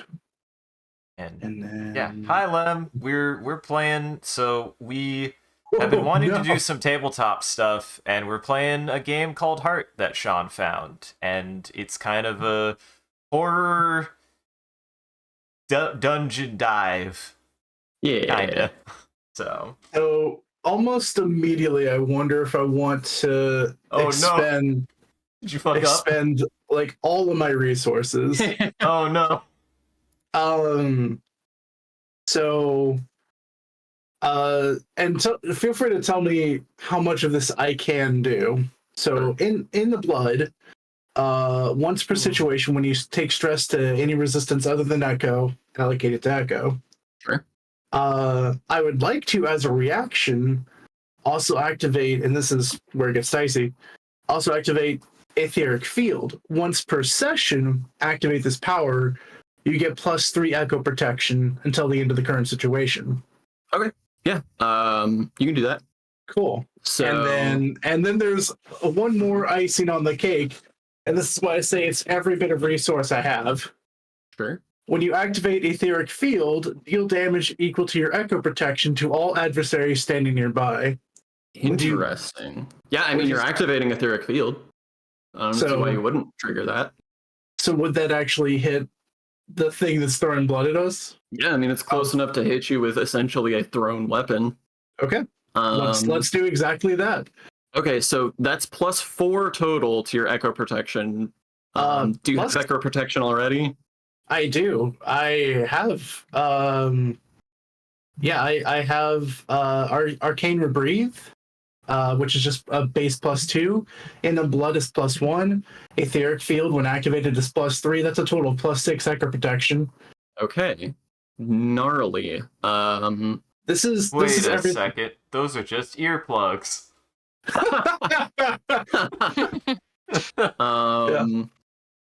Well, okay. So that's 6 protection. You technically can still take damage here. Yes. But it's unlikely. So let me roll. Double checking. Yes. Okay. Yes. No. So this blood splashes against your shield. What does it look like when you activate all this stuff? Because this is like a force field. Oh yeah. Like this is a lot of things going off at one time. So in the blood is just an innate. That's just an innate thing of being a part of the heart song. Aetheric field, I believe that like some of the armor pieces of the armor start to glow and vents are like firing off. I'm imagining steam whistles going off as well. Oh my god, you're just a train. You're just a train man. He's literally like a walking train man. Mhm. Mhm. And Helixican burst is what it's called. Is my shield lighting up and reflecting the echo back at them? Goddamn anime character, do you say that? I was thinking about shouting it out, but like, Do it, you won't. Fucking do it. Fucking do it. Is it a command word to activate the ability on your shield? Yes, Is your God. shield voice activated? This is Yeah. some Fuck yes. Gundam ass shit. So the etheric field activates just off of like I guess thought, but the shield slams on the ground. Helixican burst, and then it lights up and just basically Thorns reflects this damage back to deal 6 echo damage to all nearby adversaries. Okay, yeah. So here, everyone here sees this hand just reach out from behind a wall, this arm, I mean, and just a spray of blood hits Larry's shield, and all of these effects go off, and the spray of blood just like evaporates, and there is just a concussive wave, and you just hear a sickening crack, and this arm and presumably the figure attached to it crumples behind the wall out of sight with a loud thud. Oh, you're right. I looked at it. Also, the stone that has been sort of binding your feet and ankles, both of you, it recedes and sinks back into the floor. Raz has taken cover, sort of crouched, like envisions sort of like a Jack Skellington posture. That's sort of the proportions I'm envisioning for this character. Yeah, You're a big spider. I look like a big spider. I've also run up to Anthife and asked and just asked, yeah, you doing all right? I think I'm okay. Good. I'm gonna go see if I can see where this dude fell down and if he's alive. You go over to where you saw the arm, and it just happened. You were watching it with your own eyes, but for all the world, it looks like there's just a wall there. Okay. Are you going to take more time to inspect it, or are you just going to leave it be? This one seems like a battle not worth fighting. I'm just gonna move on if everyone else is cool with that. I'll actually walk up to the wall and actually, just using my own gut instinct, I had a like an entrenching tool ready to like help assist like digging anyone out of the ground. So you see me with this like entrenching tool in my hands, You and fucking nerd. I just say, I actually take a look at the wall and I like pick at it. Is there any way that I can like try to find any trace of what might have been there? Like, is there any informative roll that I could make? Yeah, so this would be a discern roll normally. With the entrenching tool, I feel like that makes this a discern haven roll. It would have been something else, but you've got this very good tool for the job that I like for flavor reasons. So we'll make it a discern haven roll. Gotcha. This is going to be standard. Well, I don't have discern, but I do have haven. Oh, no, Uh, okay. All right. Okay, that's 10. Yeah. So you start picking at this wall, and immediately you can tell right away that it's hollow. Like there is definitely a passage or of some kind on the other side of this wall. And as you start picking away at it, you discover that there is a spot, just one spot, where seemingly, if you look at it at just the right angle, there is a sliver of a gap that is not visible from any other angle that you can easily widen out with your trenching tool enough to climb through. And on the other side, you find a body of a person. This person is wearing some pretty ratty clothing. It looks like they've been roughing it for a long time. It's caked in dirt and this sort of brick red scuff marks from the sort of brick red stone around them. They're in a really upsettingly incorrect position from the way that this etheric wave just like broke their body limb from limb, essentially. Yeah, this is a And- guy that died from bang damage. Yes. And they are just lying completely motionless on the ground. But Do you I notice.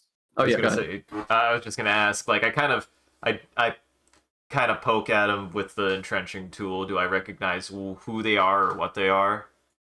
You don't recognize who this person is at all. As you're like inspecting the body, you do notice that there seem to be some kind of sigils like carved into his body. And there's all kinds of little disfigurations, like he's missing a part of his ear, he's missing a part of his tongue. He seems to have just like small alterations of like an extra piece of flesh that shouldn't be there on his upper arm.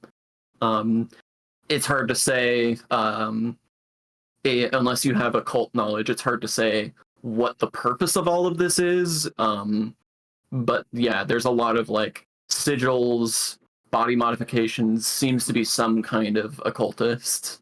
Gotcha. And I think about it more of this way. It's less that I understand what anything particularly means, but I would guess it's like a kind of thing that I had seen before, like, or like an entity that I know exists on some level, just conceptually, like that they're a thing that can happen down here, right? Yeah, like you understand that there are cults and that, you know, it does exist cult magic. Gotcha. And I just say, yeah, that's what I expected. I Cold peek my bastard. head through this hole that you've made in the wall and say, what's did you find anything? Yeah, just another cultist down here. Would you like me to ask him a question? If you feel so inclined, I have no business with him, and I saunter out of the hole. All right. I saunter out of the hole. I will point out, I love this, but before you leave the hole, I will point out there's like a whole passage here. If that is something that you wanted to poke at, you can just leave. I just wanted to make sure that was clear because I did make it sound like it was just a hole. Yeah, I thought it was just like a cavity. So there is like a passage behind him, though. Is what you're saying. He wasn't just like in a big coffin. Like there seems to be a air sort bubble. of hidden network here that he was using to travel. I will say I have no more business with him. And you actually see me pull up my map and like a piece of paper and a journal and like make a note in the journal and like make a mark on the map to like mark where we are on the map. And you like maybe have noticed like there's a couple of marks like this that like I'm trying to keep track of stuff. Like obviously it doesn't actually do anything, but the best that it does is like passage at these lights And it's Yeah, all it's that I've just like like- made a note or something in the book and whatever. Yeah, it's like police notes. Just a general outline of what you found here. Mhm. I dig it. I am actually going to step through the hole in the wall and use last rites, an ability of mine. Anytime that I touch the brow of a recently dead person, I can ask them their spirit a single question before it fades away. Ooh, okay. Sphincter. Whoa. Don't touch their sphincter. So I'm going to ask this spirit, what were you doing down here? I was preparing a body to make contact with the heart. I see. Well, peace be with you and all that. And he dissipates. Off to hell with you. Off to Back to hell with you. wherever. It's quite a bit more complicated than that sort of dualist perspective, but it's not important.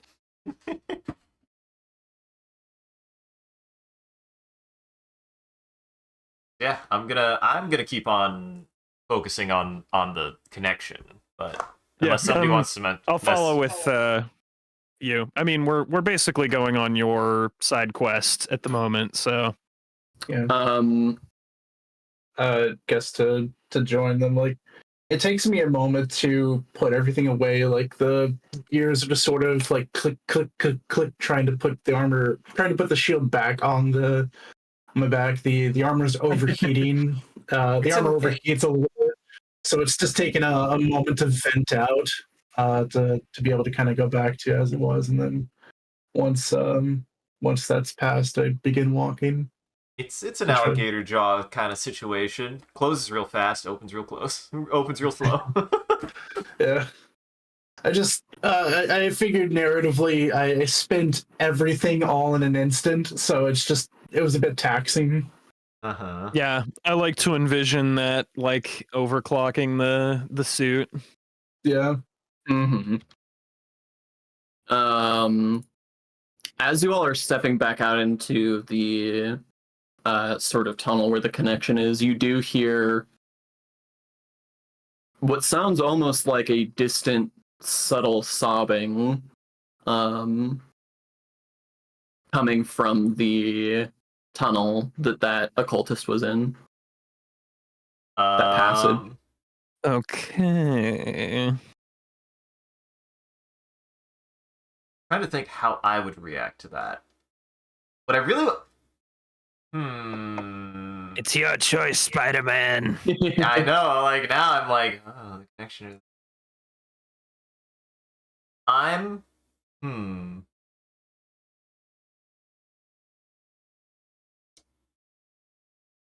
because I almost want to like do like almost like a weird like instinct thing here, but like I almost want to apply like a hunt roll to it somehow because I have a feeling that might at least pique my like that is pretty high on my interest, even though it's weirdly not anywhere on my wait no, actually no, it isn't. Why is it not on my freaking why god damn it. I didn't plan my what are they called? My beat well enough because I should have taken a beat that would have actually synergized with that entire thing that my character's interested in. Fuck. Because the beat the beat that actually applies here for me is I have established a connection. That's why I'm so gung ho about doing that. But also, god damn it, Sean. How loud is it? It's like barely perceptible. It feels like it's like echoing down the halls. Has anyone looked down the hallway yet? No one's looked down the like passageway. Two of you stepped in just enough to inspect this corpse and then stepped right back out.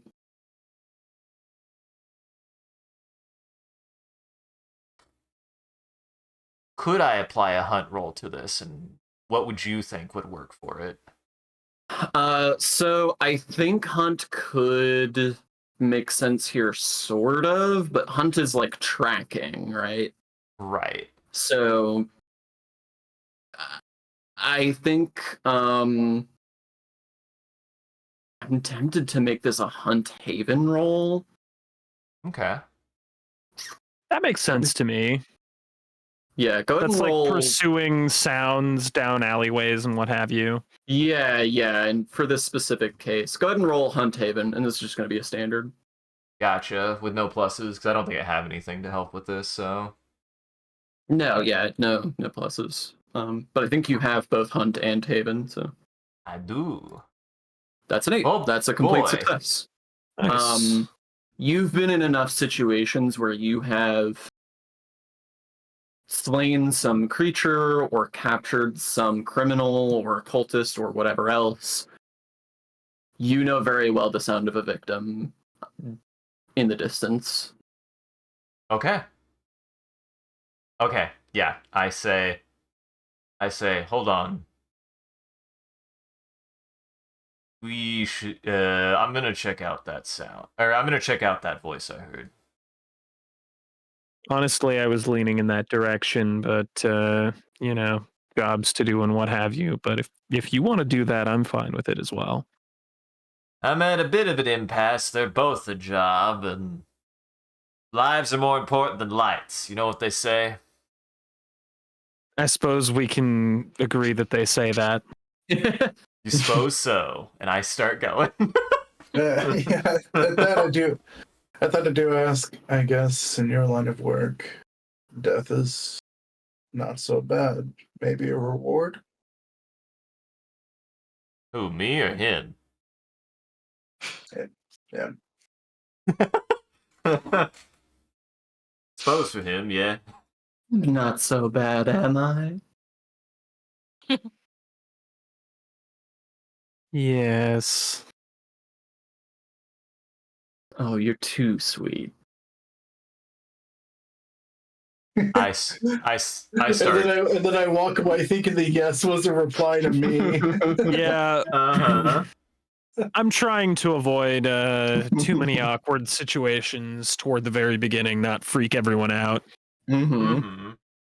I'm just desensitized to all this shit. That's what I'm trying to roll with. It's like, nothing down here is weird to me at this point. This is normal so far. We're not deep enough yet for me. Yep. This is all standard for me.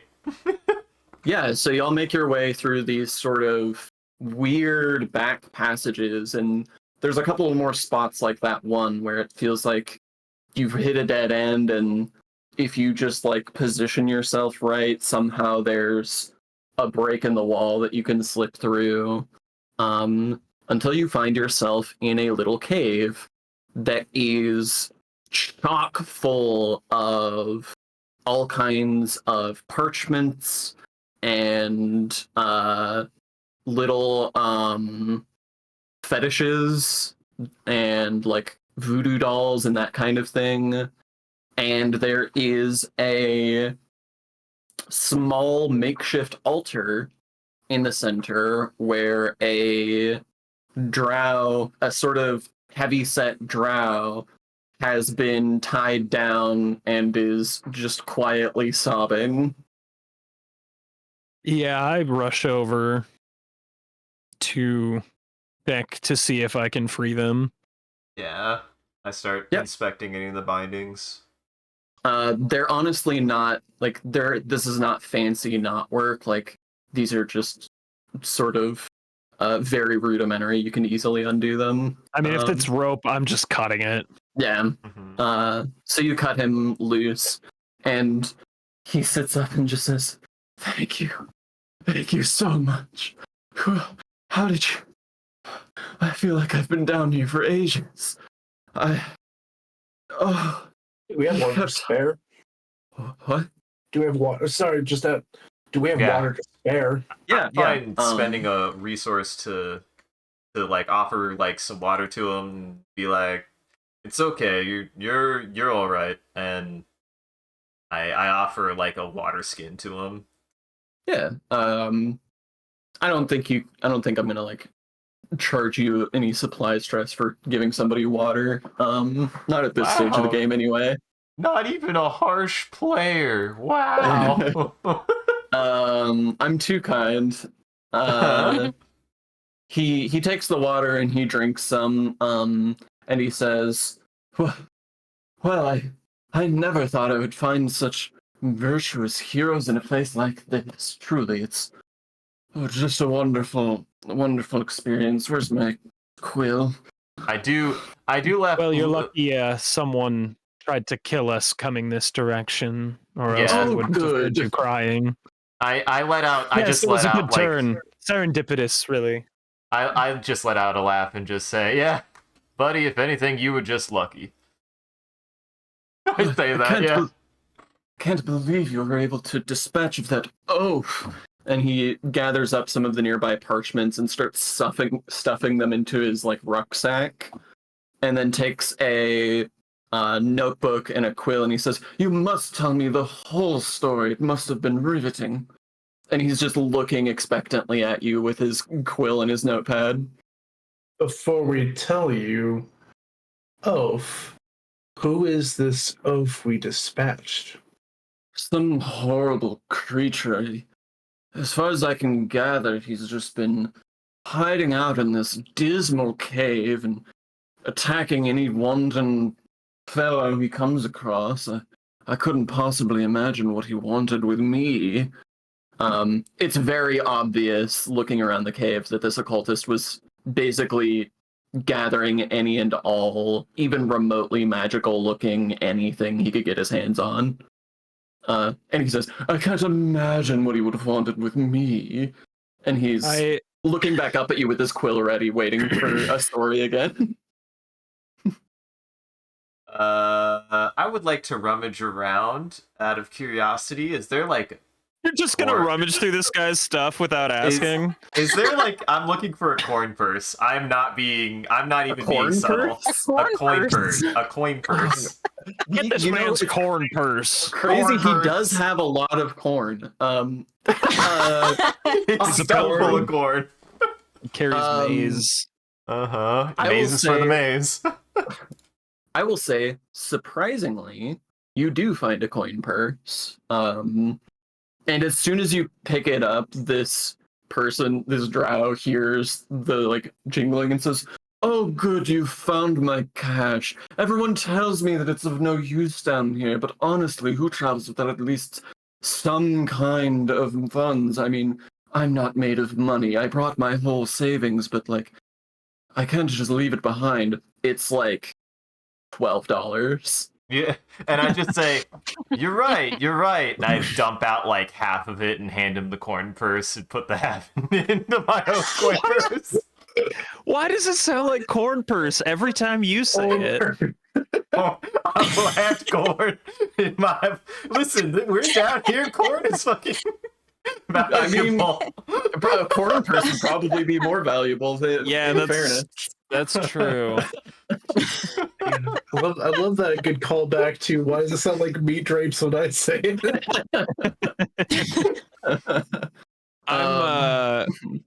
I'm also glancing over his like collection to see if I notice any sort of like iconography of the moon beneath or anything related to that sort of religious stuff.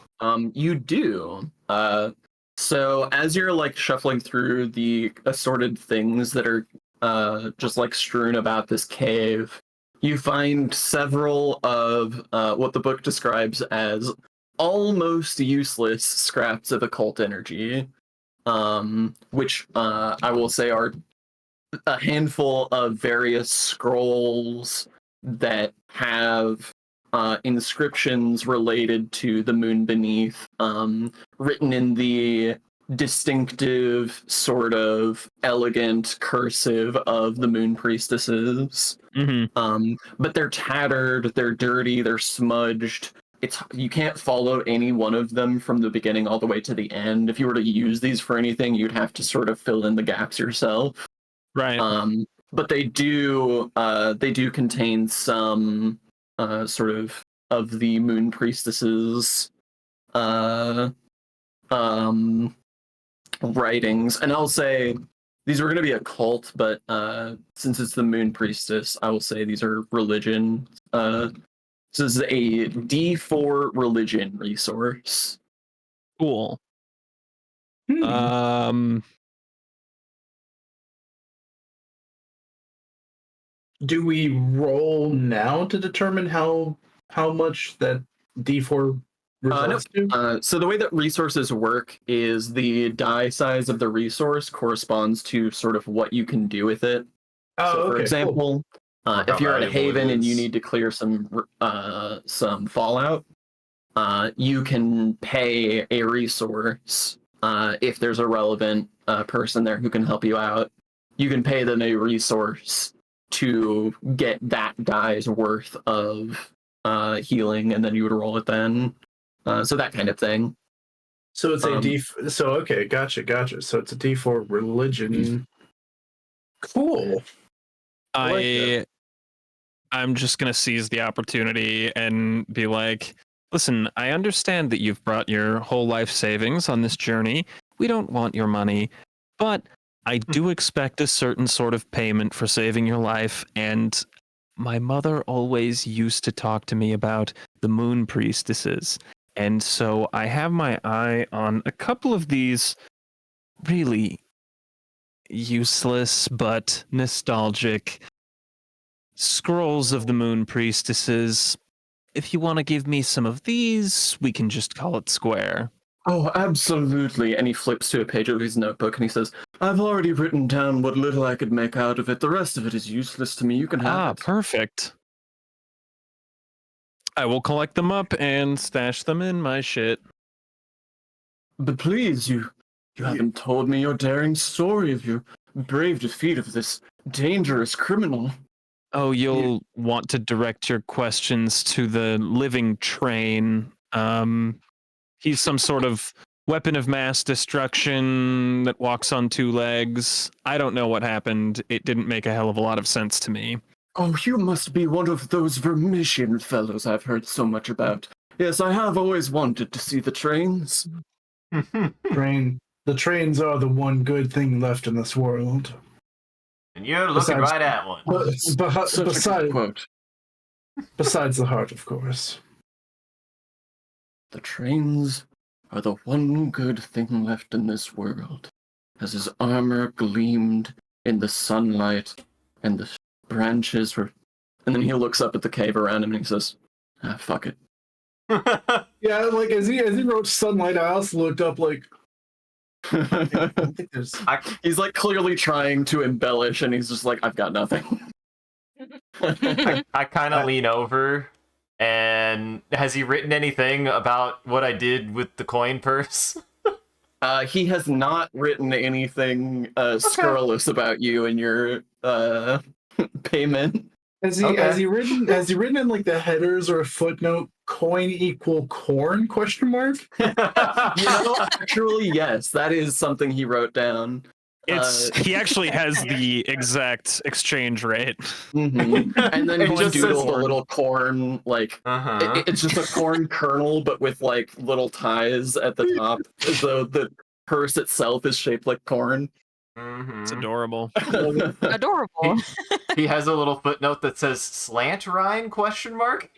There's your first merch for this extremely popular series. Corn purse. Corn bags. I'm gonna have to make corn purse. Okay, where you keep all your Amazing. corn: the silver corn, the gold corn, the copper corn. I do go ahead and kneel down to him, and because I assume I don't know if he's really standing up at this point. I assume he's just sort of He's like sitting up. yeah. So I do kneel down in front of him and say, I tell you this story, and I wish to ask further what exactly happened. From our end, all we saw was blood being thrown at us. I happened to be positioned well to have my shield up, and I activated my armor and my shield to deflect it back with a great amount of force. And after that point, everything stopped. Daring Vermisian leapt into the path of most resistance, and all of the cultists' diabolical attacks were thwarted, and everything stopped. After my shield sent out a concussive force in response, there was no further. The hand receded into the wall, seemingly, and anything that we could possibly understand that was assailing us wasn't there anymore. Either destroyed, dispelled, gone. I will say, I don't. You can intuit that the cultist was the arm that attacked you was the cultist's arm. Oh, okay, cool. Yeah, I might have misheard like the detail. I thought it was like some shadowy hand that like shrunk back into like the wall or something. Yeah. I was doing like funny Euclidean shapes with the walls. Don't worry about it. Oh, okay, It was gotcha. scary. Did we actually see the body of the cultist then? Like, is it still out there? Yeah. okay. Jackson checked We walked out for past like a solid 10 minutes of this Well, his stream. his suit was cooling down, Sean. Yeah, it was cool. Yeah, I was on cooldown. Yeah. Yeah, Roz like talked to the ghost and everything. Oh, I thought that was inside the like. I thought we like dug through the wall, and that was like inside the wall, and that was like a different dude. Nope, that's the guy. Same dude. Okay, so that He put his arm through the wall. He's in the walls. That's why all you saw was the arm. Oh, okay, that's one and the same. I for some reason I thought those were two different people. So in that case, I well, eat my words and try to say something closer to the cultist. I don't say the word cultist. That's slander. The person stuck their hand through the wall, repelled it with a concussive force, and to the point that it killed them. Wonderful, wonderful. What a despicable creature he was. He had me all tied up and he said he was going to kill me so that he could summon some kind of, I don't know, thing. I don't like to think about it. Well, I suppose, if you don't mind, where are you all headed? The tower. Oh, marvelous, perfect, beautiful. I'm sure there's all kinds of wonderful tales to tell of that place. You don't have to forgive me. My name is Demethon. I am sort of a wandering historian come storyteller, and I've started my journey to collect the stories of the various peoples of this fine, beautiful kingdom known as the Heart, and I've heard of this tower you speak of. I'm sure it'll be an excellent stop in my long journey that I will have. How long you been down here? Would you say Demethon? Metreon? Well, I couldn't possibly imagine how long I've been trapped in this horrible cave. It has to have been at least weeks. Before that, I had been a few hours out from the Good Hound outpost that I set out from. Yes, you struck me as an old veteran like that. Yes, I've much time down here in the Heart, as much as anyone, I'd say. I'm sure there's a fine old soul somewhere in here that's seen more than I have, but that's what I'm out to find. A collector of stories. I shoot a bitchy look at Luther. I'm just like nodding with like a pretty stern face. Well, if you don't mind me tagging along, I would love your assistance getting over to that tower. Well, we're currently on a bit of a detour, but... Well, You just hear me muttering that to myself. You've seen the state that I'm in. I'm clearly in no rush. Indeed. Well, welcome aboard. I'm Roz. It's a pleasure to meet such a wonderful, fine, upstanding wonderful person such as yourself. As I said, my name is Demathon, and I'm sure I will have plenty of time to learn all of your names and the wonderful stories of your grand adventures here in the heart up until this point. There must be just overflowing with tales of the beauty and splendor of this place. I'm just gonna start walking away as I am he too. continues to pontificate. As soon as you start walking away, I start walking away. You use 5 words when one would suffice. I Larry. appreciate the beautiful compliment, my good gentleman. You are truly a man of the people. I lean over to Roz and I'm like, is that a word? I'm not... Listen, I don't know that many words. I don't think that one was a word. Well, it's a word now. I'll never use it. As is your right. Well, yeah, you guys have collected your D4 religion resource and your tag along, and that's him. That right there, that's the tag along. Yeah. And the tag along is Bitey. Biting you directly in the face. You're not kidding. He's He's not spicy. happy. He's backbiting. It's cute. Well, yeah. So you all get back to building that connection.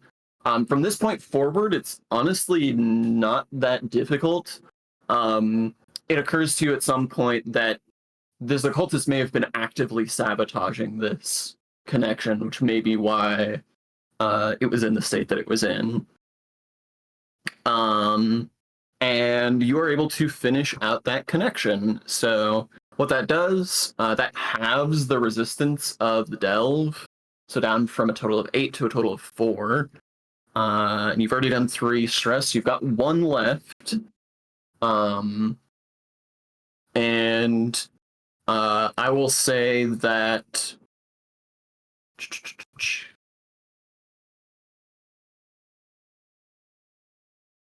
just a moment. I will say that as you're traveling along, there's a portion of these lights where there's been a slight cave-in. You can just make a delve Warren roll to see if you can clear that out. And that'll give you the last bit of this. Well, I'm not Delver Warren, so I might start picking at it, but I'm gonna need help. Are we still in Yeah, I risky can roll help out. territory? What's that? Are we still in risky roll territory? No, that's a per roll thing. It's standard. Okay.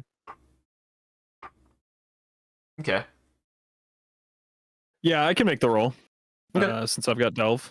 You can get an extra D10 on that since you've got help. Cool. Delve Warren. Great. Oh boy. Okay. Oh my gosh. So you I start did it bad. all sort of clearing out this rubble, and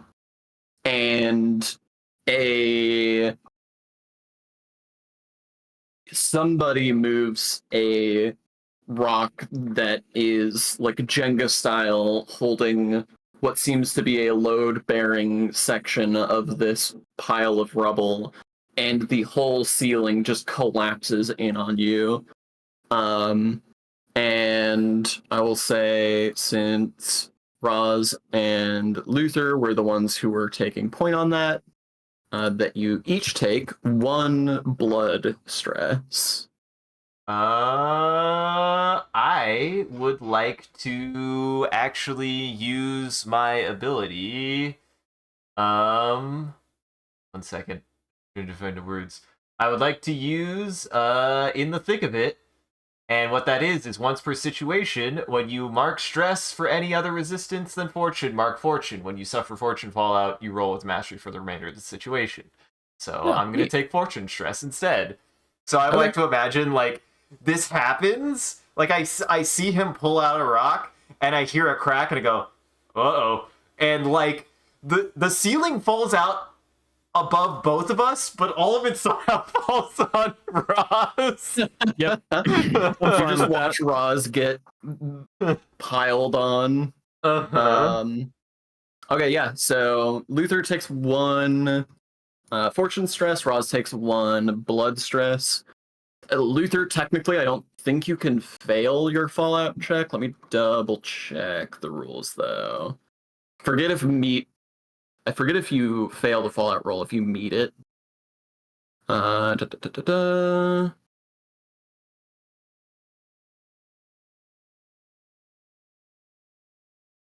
Okay, so yes, meeting does count as failing the stress roll. So technically, Okay. this is failable. So here we go. This is for Luther. Okay, Luther does not have any Fallout. And Roz, what are you at in terms of Fallout, or in terms of stress total? It's bad. Getting up there. It's not good. Oh, it's 6. Whew. Okay, Lots of bad you luck also and- pass your Fallout check at a 7.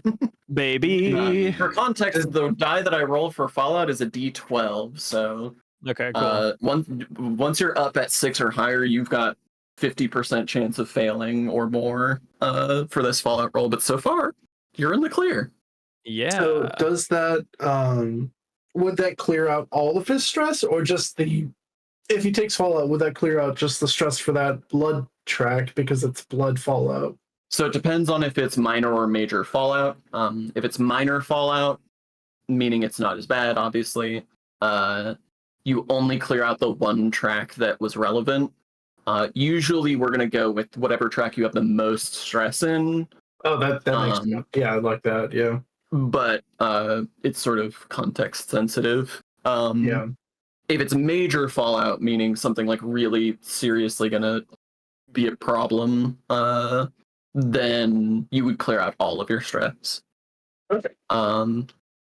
We had a minor cave-in, but it's fine. And all the rocks fell on Roz, so it's fine. All the rocks fell on Roz, and Roz is probably gonna be totally fine. The whole adventure is gonna go good for Roz. Roz falls, the party dies. It's okay. You've already died once. It's not that bad. I'm a long dead demon who loves death. I don't give a shit. So I'm gonna need. So what you're gonna have to do then, because this path is permanently closed with this ceiling caving in, you're gonna have to figure out another way around and lead this like connection through it of this strand of lights. This is probably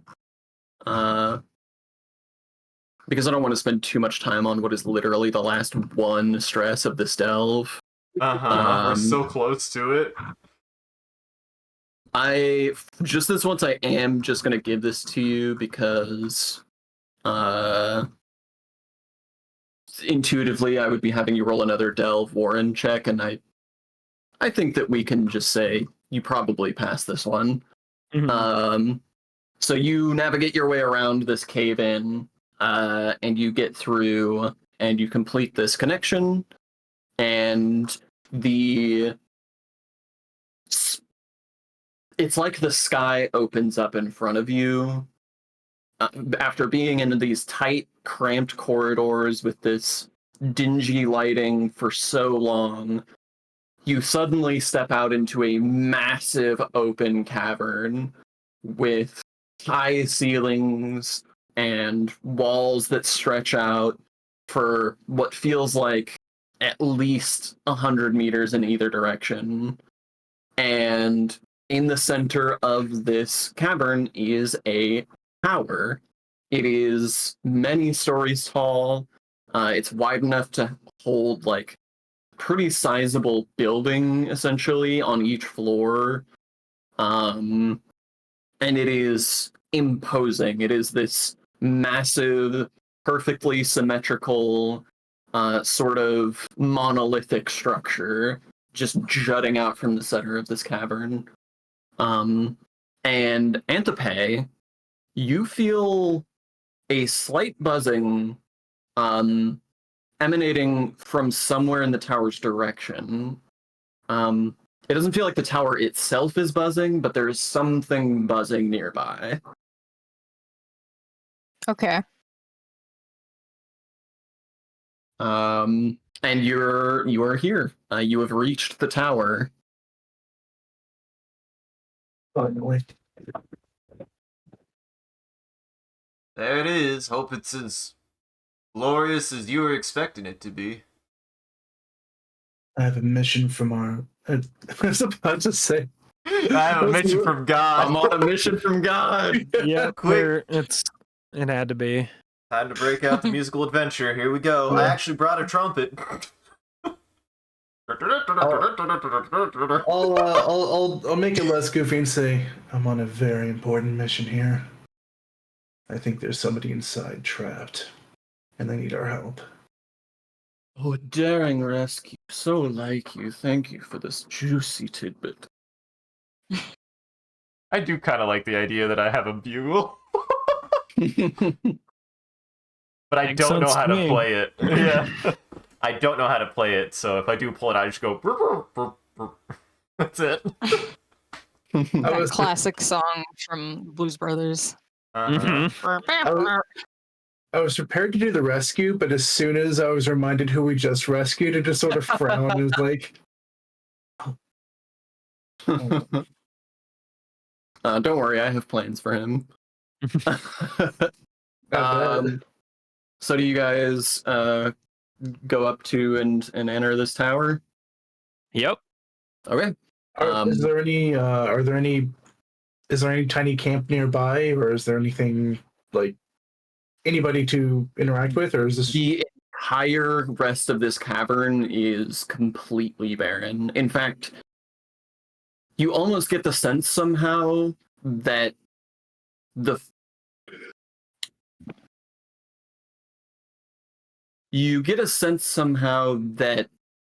has been deliberately stripped clean, or as though like somehow there isn't able to be anything in this cavern, and it's hard to put your finger on what that means, but just like visually that's the sense you get of like it would almost not make sense for anything to be there.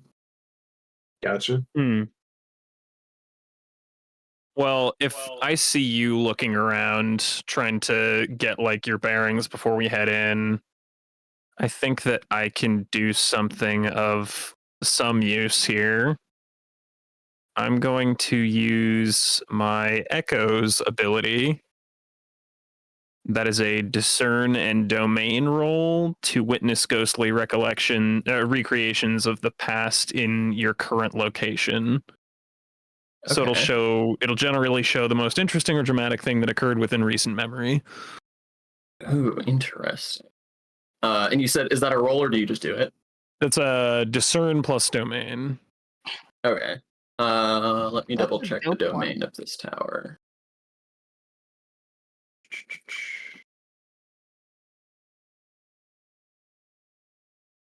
Be just a second. Pulling it up in my notes.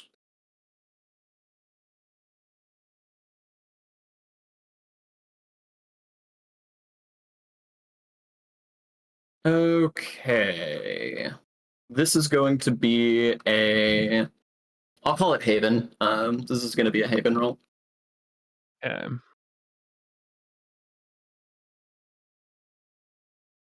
Ooh, critical success. You got the juice with these Deadwalker rolls. Yeah, dude. I was about to say, if you're gonna say with his roles in general, I'm like, I don't think No. Raz has had very good roles. These like spiritual Deadwalker rolls, though. Because it's your bread and butter. Digging holes is not. No. Which ability was this? This is Echoes. Echo. Okay.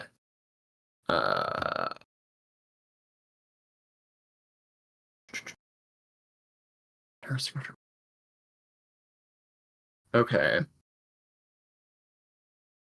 Interesting or dramatic? Here's what I will say you see.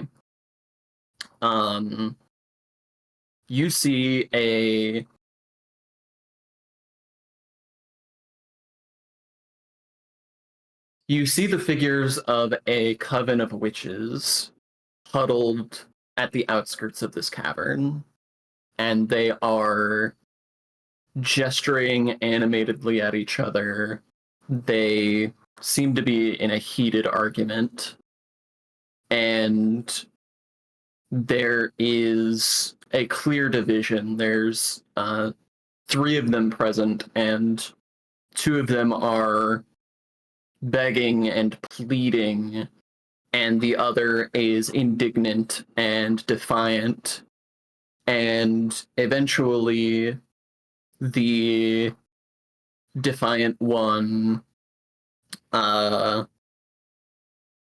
tries to walk away, and the other 2 grab her and try to pull her back before there is a rumbling of energy, and the 3 witches fly apart from each other, and the defiant one runs to the tower before wrenching open the door, turning around for one last look, and the one sentence you clearly make out is the words,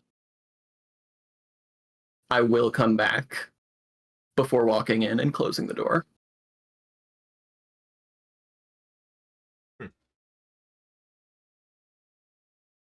Okay. I lean over to Luther and I'm like, I know that you want to keep it all hush hush, whatever it is that you're worried about or looking for or trying not to look for or whatever. But if it involves witches, then keep your guard up here, I suppose. In response, I just say, "What, the Death Stalker? No." Okay. Luther is a man of no secrets. What am I saying? I couldn't keep a secret if you asked me to. All right. Well, then I don't know why you were being so difficult about it when I was asking you these questions like an hour ago. But fine. Oh man, that's a great one. All right, do you all approach the tower, or is there anything else you want to do before checking that out? I'm being attacked by a feral beast. No,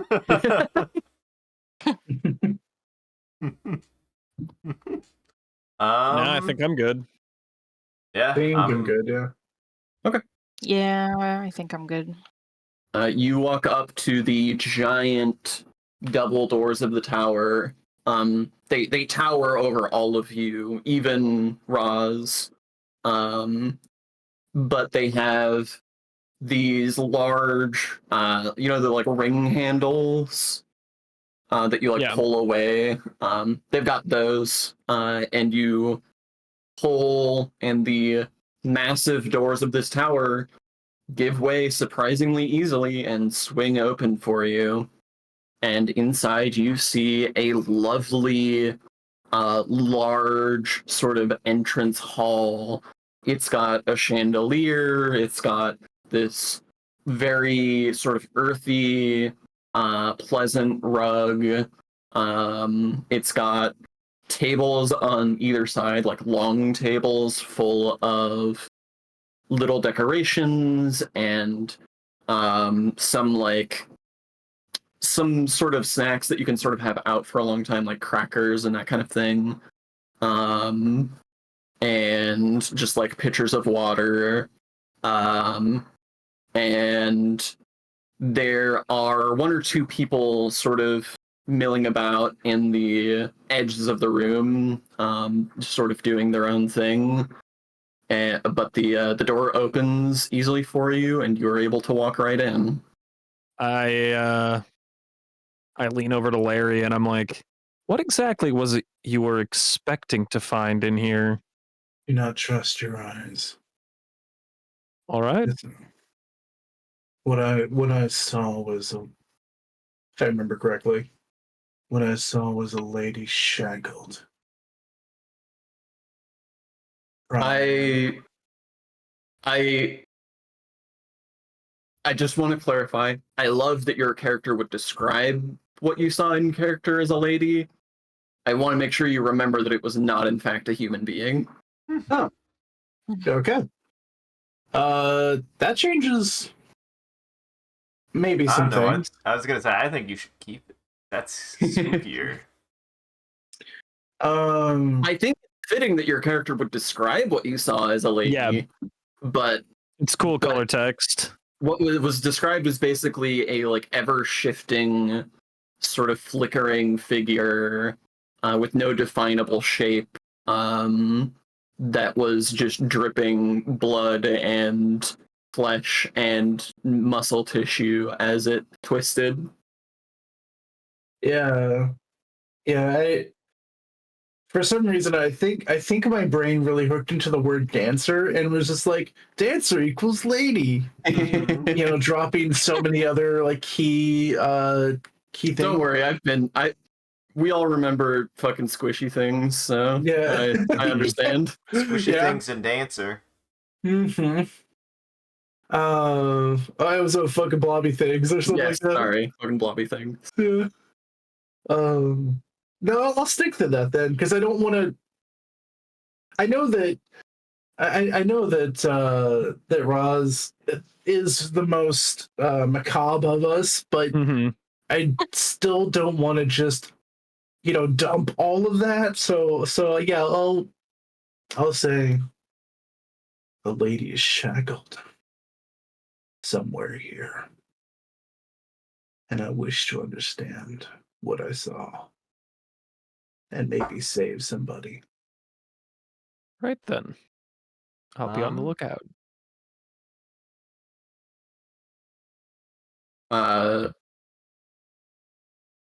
What's up? I was just thinking, is there another hound or group of hounds posted here that I could contact with? Now that's interesting. Yes, but what I will say is, for a fact there should be, but you didn't see them. They should have been patrolling the entrance to this cavern, but they weren't there. I'll take mental stock of that. And so I'm now going to recontextualize something that I did have. I did have something that I just labeled Big Knife, but now I'm just going to say my entrenching tool is my melee weapon. Okay. So I'm just going to very nonchalantly be holding on to my entrenching tool. Oh, this whole place is so beautiful. I'll have to dedicate a whole page just to the way the light flickers off of this chandelier. It's truly a work of art. Who are you? Me? Oh, I'm Demathon, I think was my name. I'm a chronicler of sorts. I've gathered stories and histories of the people of the heart, or at least that's my intention. I Yada, don't yada, know you're filled how with you corn. don't remember this. No, He's I- introduced himself like 4 times now. That's not what I meant. But you're right, my question was vague.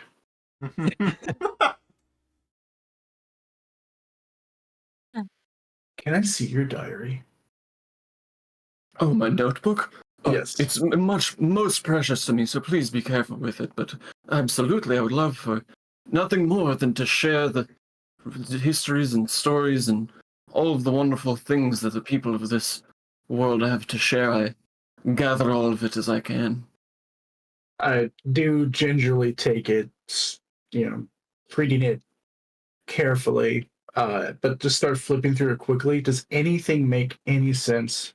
Yeah, I mean, he has a very flowery way of describing things and of probably, you suspect, misquoting people, but it is a very well structured, clearly readable sort of documentation of the people he's spoken to and the historical facts that he's gathered, mostly in the city above. So there's a lot of talk of the culture of the people of the city above, of Drow and Elfir history and stuff like that. And everything related to the heart is basically rumors. Because you, from the conversation earlier, remember he has not been in the heart functionally. Right. I close the book and I say, I'm sorry, I just had a wave of confusion overtake me. We should compare notes. I have a travel diary of my own. Oh, I would love to see it. This is exactly the kind of thing I'm looking for. If I have but an hour or two to comb over that, I would love to copy over the most juicy nuggets of that delectable morsel you have. Take me out when we take rest. I will show you. I'd like to remind everyone that we may sort of be in danger within this tower, so perhaps this conversation can be placed on hold. I was like, the only contribution I was gonna do was I got a journal too, and I like butt my journal against his journal. Oh, please, we don't need to be doing this right now. Put all of your things away unless they're weaponry. He makes like a Having that out is fine. he makes like a as you put the journal back away, but he doesn't protest any further. He doth protest too much. You have to protest just right.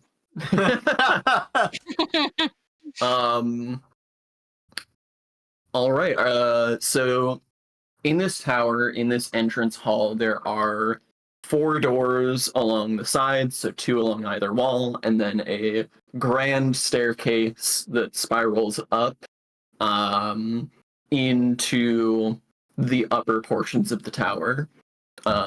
Notably, Larry, you notice the staircase does not go down, it only goes up.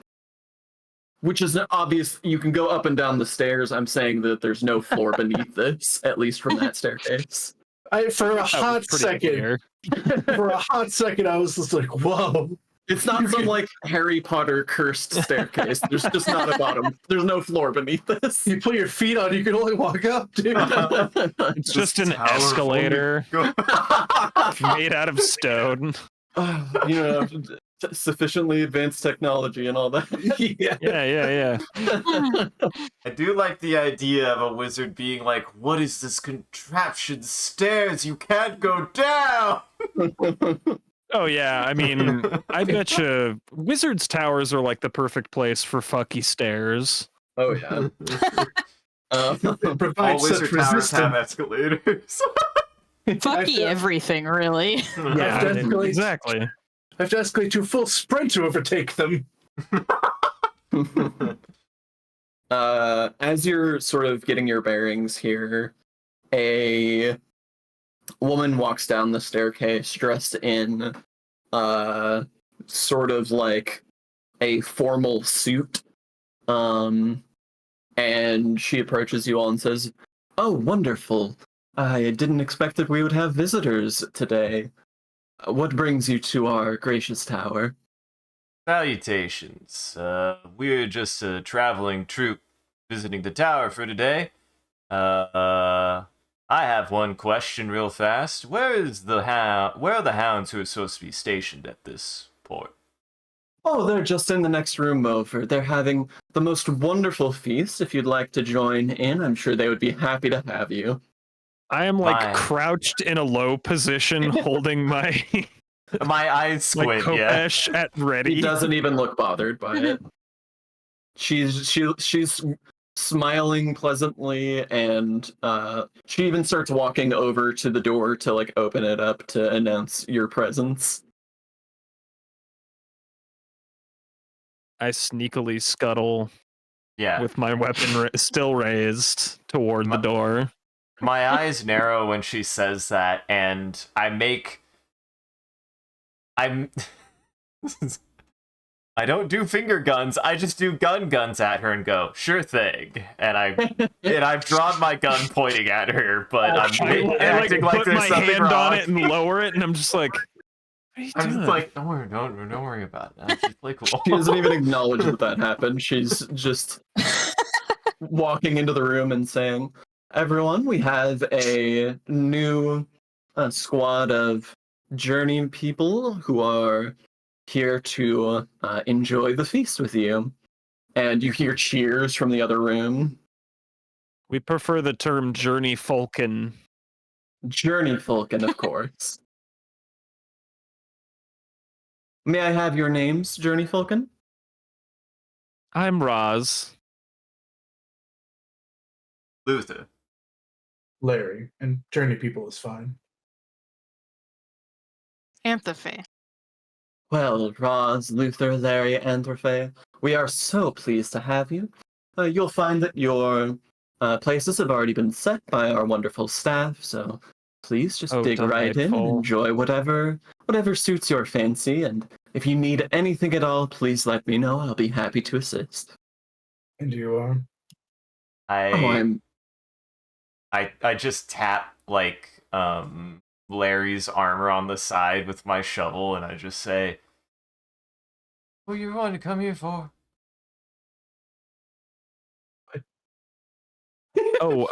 Point of order. Was this woman a high elf? yes. I meant to ask this. Then I would actually have. Oh, this is written down somewhere. Probably.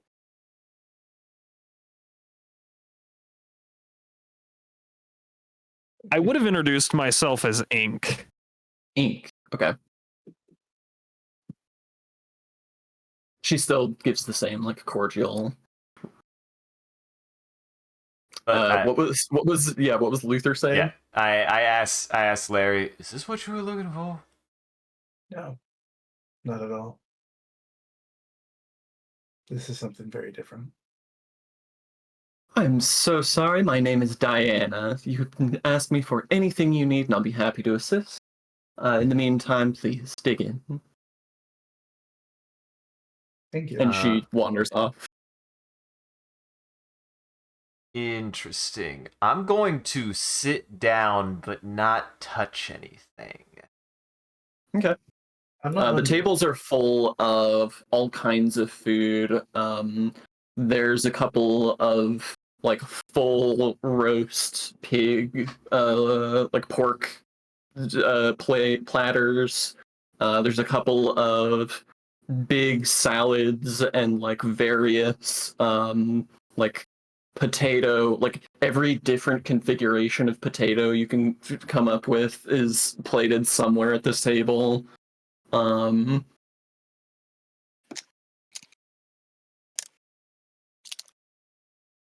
don't know if any of this is real. Looks real. Smells real. Does it? You Like, actually want to taste? You want to taste it?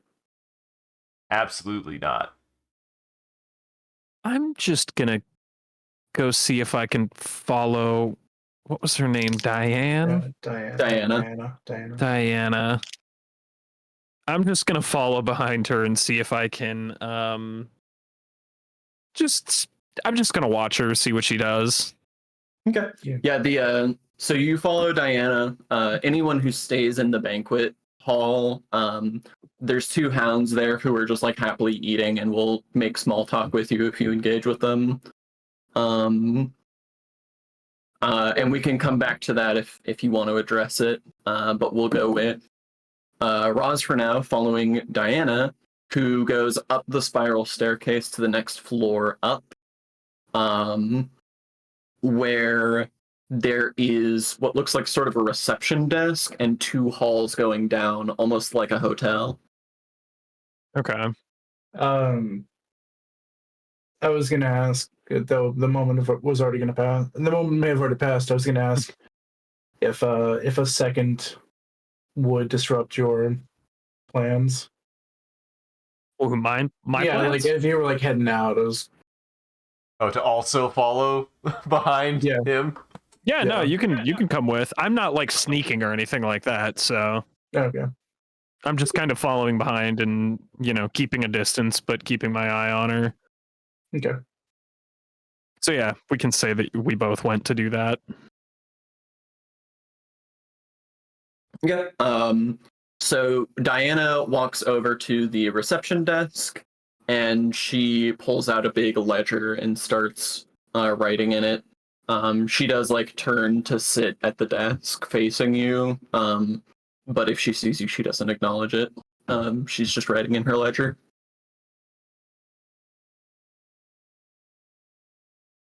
And secretly, Larry, I don't know what you're planning on doing, but I'm gonna post up here for 10 minutes or so.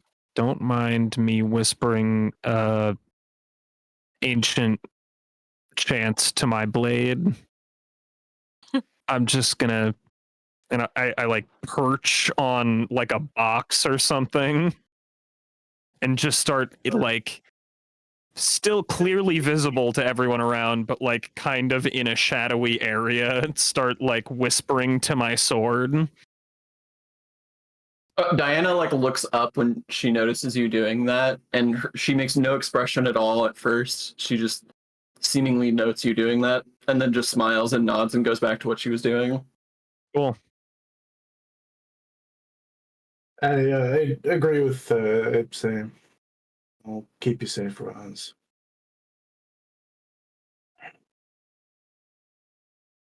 So Diana is at the reception desk, right? Yep. And there's 2 halls going down on either side. I walk up and ask her, are we free to explore? Oh, absolutely. You'll find our residents are usually quite happy to speak with any new visitors, though, various times they're up to various things. They are living their lives after all. But yeah, please take a look around, make yourselves at home. We're happy to have you. Thank you. Is this another outpost for those seeking shelter in the heart? Yes, she says, yes, absolutely. We are happy to take in anyone who is in need, anyone who is looking for shelter or comfort. We take any and all, and we are happy to have you. Do people ever have strange dreams about the tower? I should imagine not. I can't think of why they would. The tower is simply a lovely resort for those who are looking to get away from the, unfortunate state of the heart surrounding us. I see. Sean, can I ask a question? Remind me what domain the tower was? So the tower's domains are Haven and Warren. Okay. Interesting. Okay. Oh, actually, let me double check. I might have made a note that I wanted to tweak one of those because of context. Nope, I didn't. Okay. So yeah, Haven and Warren. Cool. Anthrophe. Yeah, Go sorry. ahead, sorry. You can transition it if you want, because I might ask a couple more questions, like if you want to transition back, but All right, you're still talking to Diana. yeah. Okay, we'll cut back to that then later. Anthrophe, are you taking part in the feast? Are you exploring? What are you up to? Yeah, I've hung back and grabbed myself a plate of veggies. I'm not about to turn my nose up at free food. Okay. As soon as you put these vegetables in your mouth, the bees in that you are sort of bonded to go ballistic, and they reject it and get rid of it entirely. They will not let you ingest it. I watch you vomit. Yeah, I watch you vomit, and I just shake my head, and I'm just like, I was about to say to not put that in your mouth. Yeah, don't eat it. I don't know what it is. It's not good. Whatever's going on with it, it's not good. Hmm. But that second deviled egg, though. It's actually... Good reference. It's so wet. It's ready to go.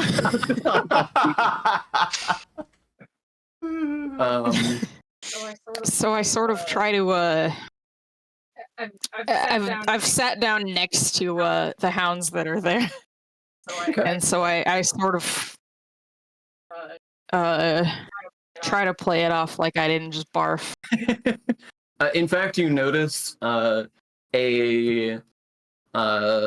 presumably a servant, comes out of what appears to be like a trick door, like as soon as they hear that happening, and cleans it up right away, and then goes back through the trick door, out of sight. Thank you. When I see Antiphy take up a seat next to them, I assume I'm like just in a seat. I just kind of like butt scoot my chair over to the hounds because I'm assuming I'm not sitting near them. Yeah, they're two hounds. I don't know if you recognize them. I don't know how tight the hounds are as a group. It sounds like there aren't that many of us, so I would assume that I at least recognize any given hound unless there's somebody really new. Like if they're Okay. like if they're a greenhorn, I probably don't know them as well. But if I would assume that I'm at least like, I'm not like I'm seasoned. I'll say I'm seasoned. I don't think I'm Yeah, veteran. and they wouldn't but, be strangers. There wouldn't be a hound who's like a complete stranger to you. Exactly. Yeah, I'll say these two hounds. Let me pull up a list of names because I didn't have names for these fellows. Da, da, da, da, da. We'll say that their names are. Holy shit! I literally had Roz on my list of names. Neat. We'll say that their names are Thorn and Levy.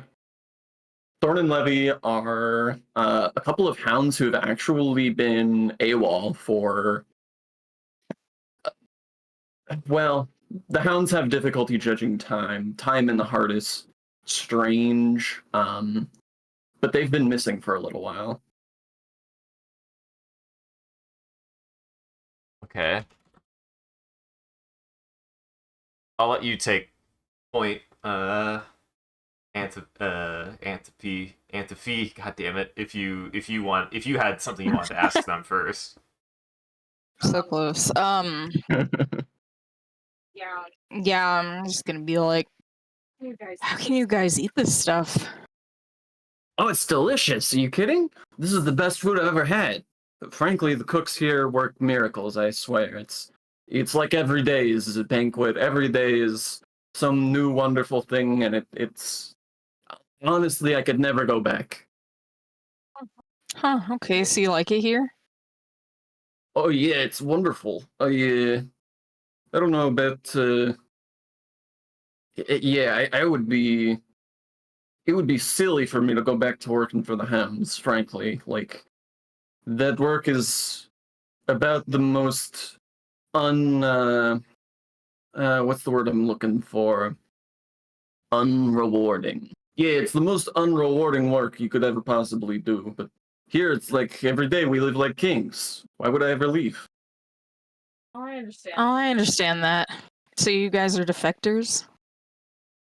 They both. It's like what you just said shot an arrow through both of their hearts. They both like stop and just look down. And after a couple of seconds, they just say, "We're so happy here. Why would we ever leave?" Mm. Okay. I kind of pipe up and say, "Well, Thorn, Levi, you've been due back for at least 2 cycles, so can't stay here whole time." I mean, well, are you gonna drag me out of here? Like, come on, look at this. I've never been this comfortable, this happy. Do you really want to go looking at this lifestyle? Do you really want to go back to the hounds? Like, come on, that's a bad gig, and everybody knows it. I just let out a sigh, and I say, "If I have to, I had been holding both my entrenching tool and my gun, and I very slowly just kind of like put them away back in their holsters, and I crack my knuckles, and I say, this might get messy. And I punch. Who do I punch? Oh, Shit. How many minutes would you Goodness. say this happened after I started whispering curses of death on my I mean, sword. based on that conversation, it couldn't have been more than like 5 minutes. God damn it. I I'm mean, sorry. this is All like the the third antisocial sentence behavior that going on. Luther has said. I'm Yeah, gonna say I knew that was gonna be the answer. I was just hoping it would be something more advantageous to me. I'm gonna say I punched Thorn first. Thorn, go ahead and make a kill Haven roll. Since it's just melee, you'll be doing D4 stress. Gotcha. I was gonna say kill Haven, and yeah, this is specifically unarmed. And don't worry, I'm not going to be like, oh, you did max damage, you killed him. Yeah. He didn't Holy match damage. You shit. killed him. Crit, you killed him. No, I'm trying Punch him to Bunch of right in the holes straight through his chest. God damn it, this happens every time. Okay, so go ahead and roll your D4 first of all. Let's get that out of the way. Gotcha. Oh no, wait. Actually, this is actually one of the few rolls that has an explicitly canon outcome for that. You roll a D6 instead of a D4 for your damage. Interesting. Big punch. Okay. Big punch. Okay. What kind of like are you like socking him right in the jaw, or what are you doing here? Yeah, you just see me turn over to him and maybe even say, clench your jaw, and I just sock him straight in the side of the head. Okay, yeah.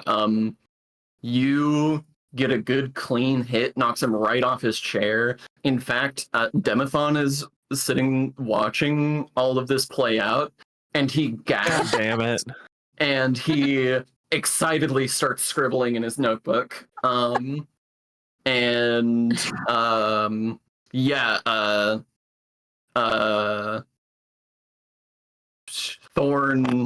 It was Thorn that you hit, right? Yes, I hit Thorn first. Okay, yeah. He falls right out of his chair, and Levi like stands up to posture aggressively for a second, and then Thorn just puts his hand up and says, I'm fine, I'm fine, I'm fine. What was that all about? What are you doing?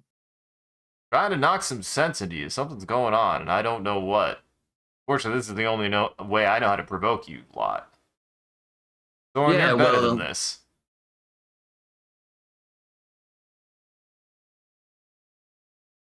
Okay. I see what you're trying to do now, and since you got a crit, I will sort of lean into that a little bit. He stands up and he's like still holding his hand out for to like hold Levi back, and he says, "Yeah, well, you got a funny way of doing that, huh? But you're just gonna walk in here. You haven't been here what 5 minutes? I Didn't even answer a question. What's wrong with you?" I let out another sigh. I'm gonna throw another punch. Okay, Oh, boy. Go ahead and roll it. Guys, is it too early to tell you that I have another minor beat that is with an unarmed fight? Wait, you don't have that active though. I do. You do? That's not one of the beats you told me. I have established connection, and then the cocktail one, and then the third one was blank, and I couldn't remember what my third one was. So I was like, I'm just gonna write that one in. There is no third one. You only get 2. Oh. Well, fuck, I'm starting to fight anyways. Well, don't worry. You're well on your way to having a fighting move named after you, so Yeah. trust me, Demethon is right. Okay, gotcha. I'm still gonna roll with it. I'm gonna throw another punch and at Thorn. Okay, yeah, roll it. Coward. Supposed to call me coward. That is a Run, mixed coward. success. So here's what happens. Go ahead and roll your D4. And D4. D4. Okay. It was only a D6 last time because of the crit. Okay, Gotcha. so that's 4 total stress you've done with him.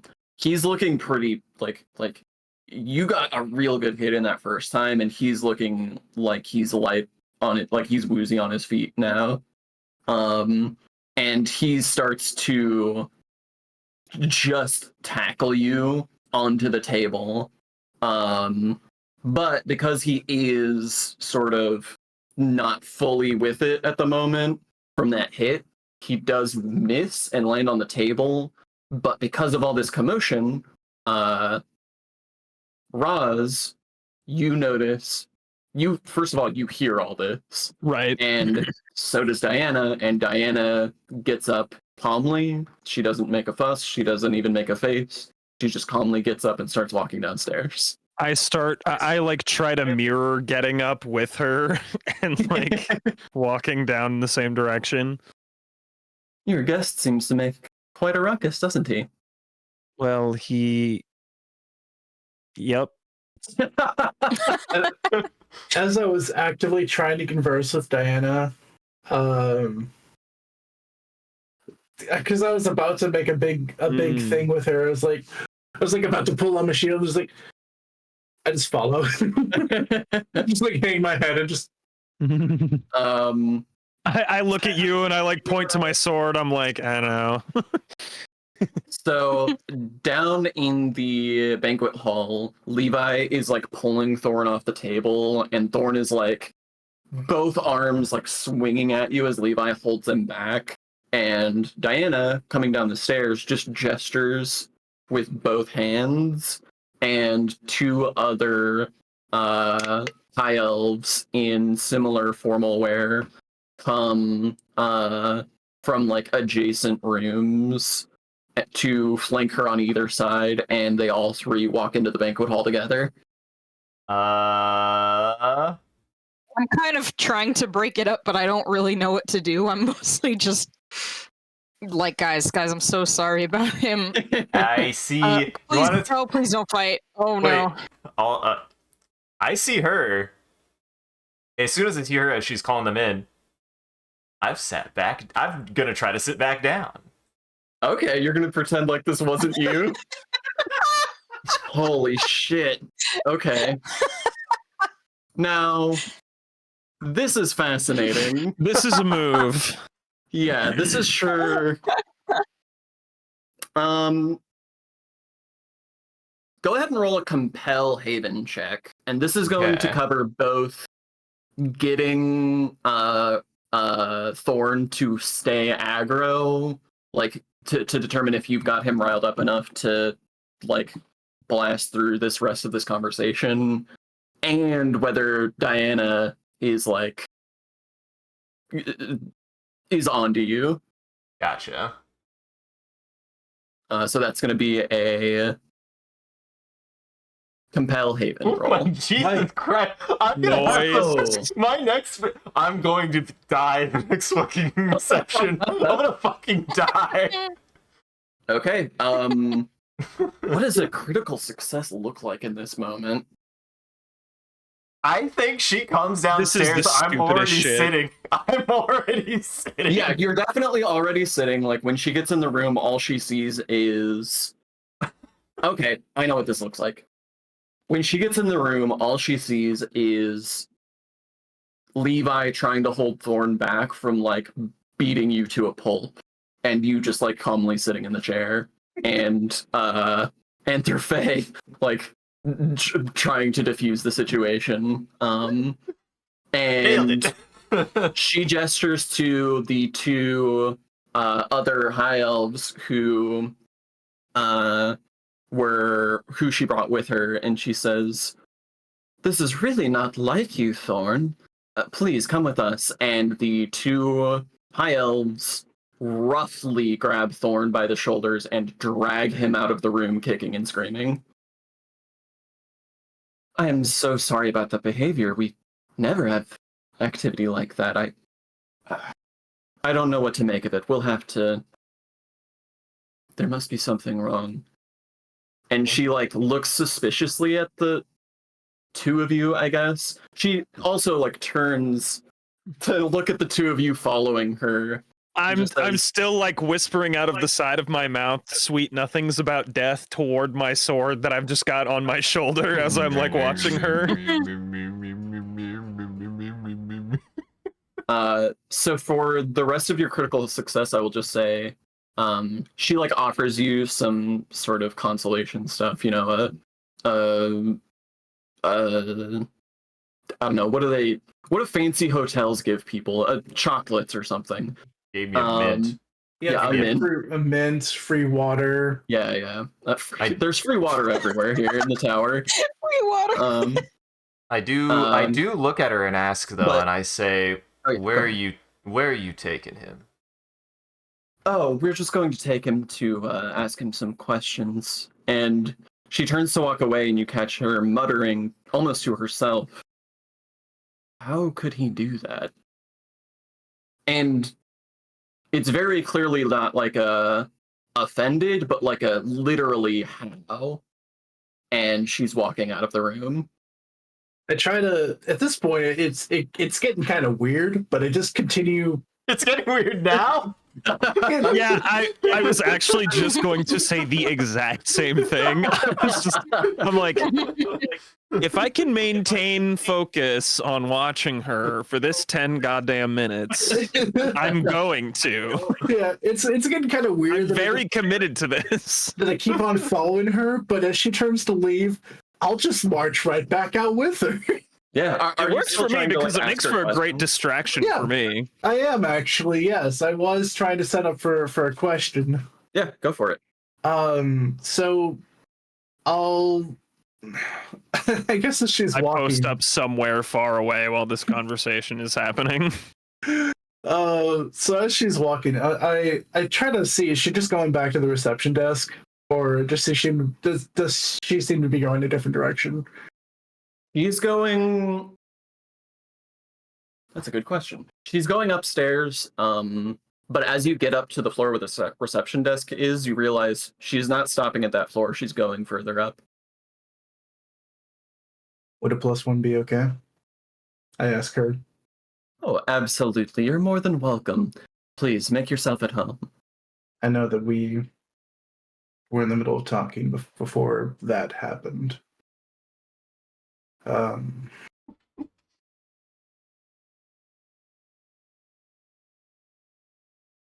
You have a lovely place.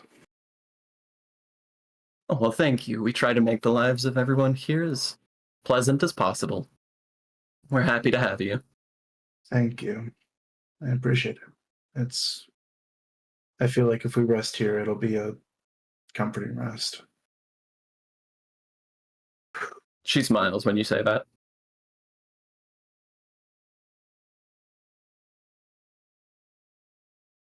You're deeply familiar with the heart, are you not? Well, I have some familiarity with the heart. I admit I'm not as knowledgeable as the keeper of the tower, but yes, I do make some contributions to maintaining the wards that keep the chaos of the heart at bay in our little slice of paradise. You are not the keeper of the tower?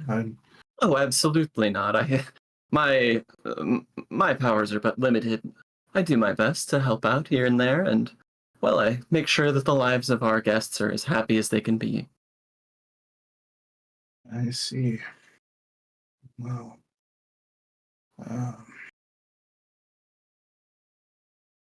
what are some other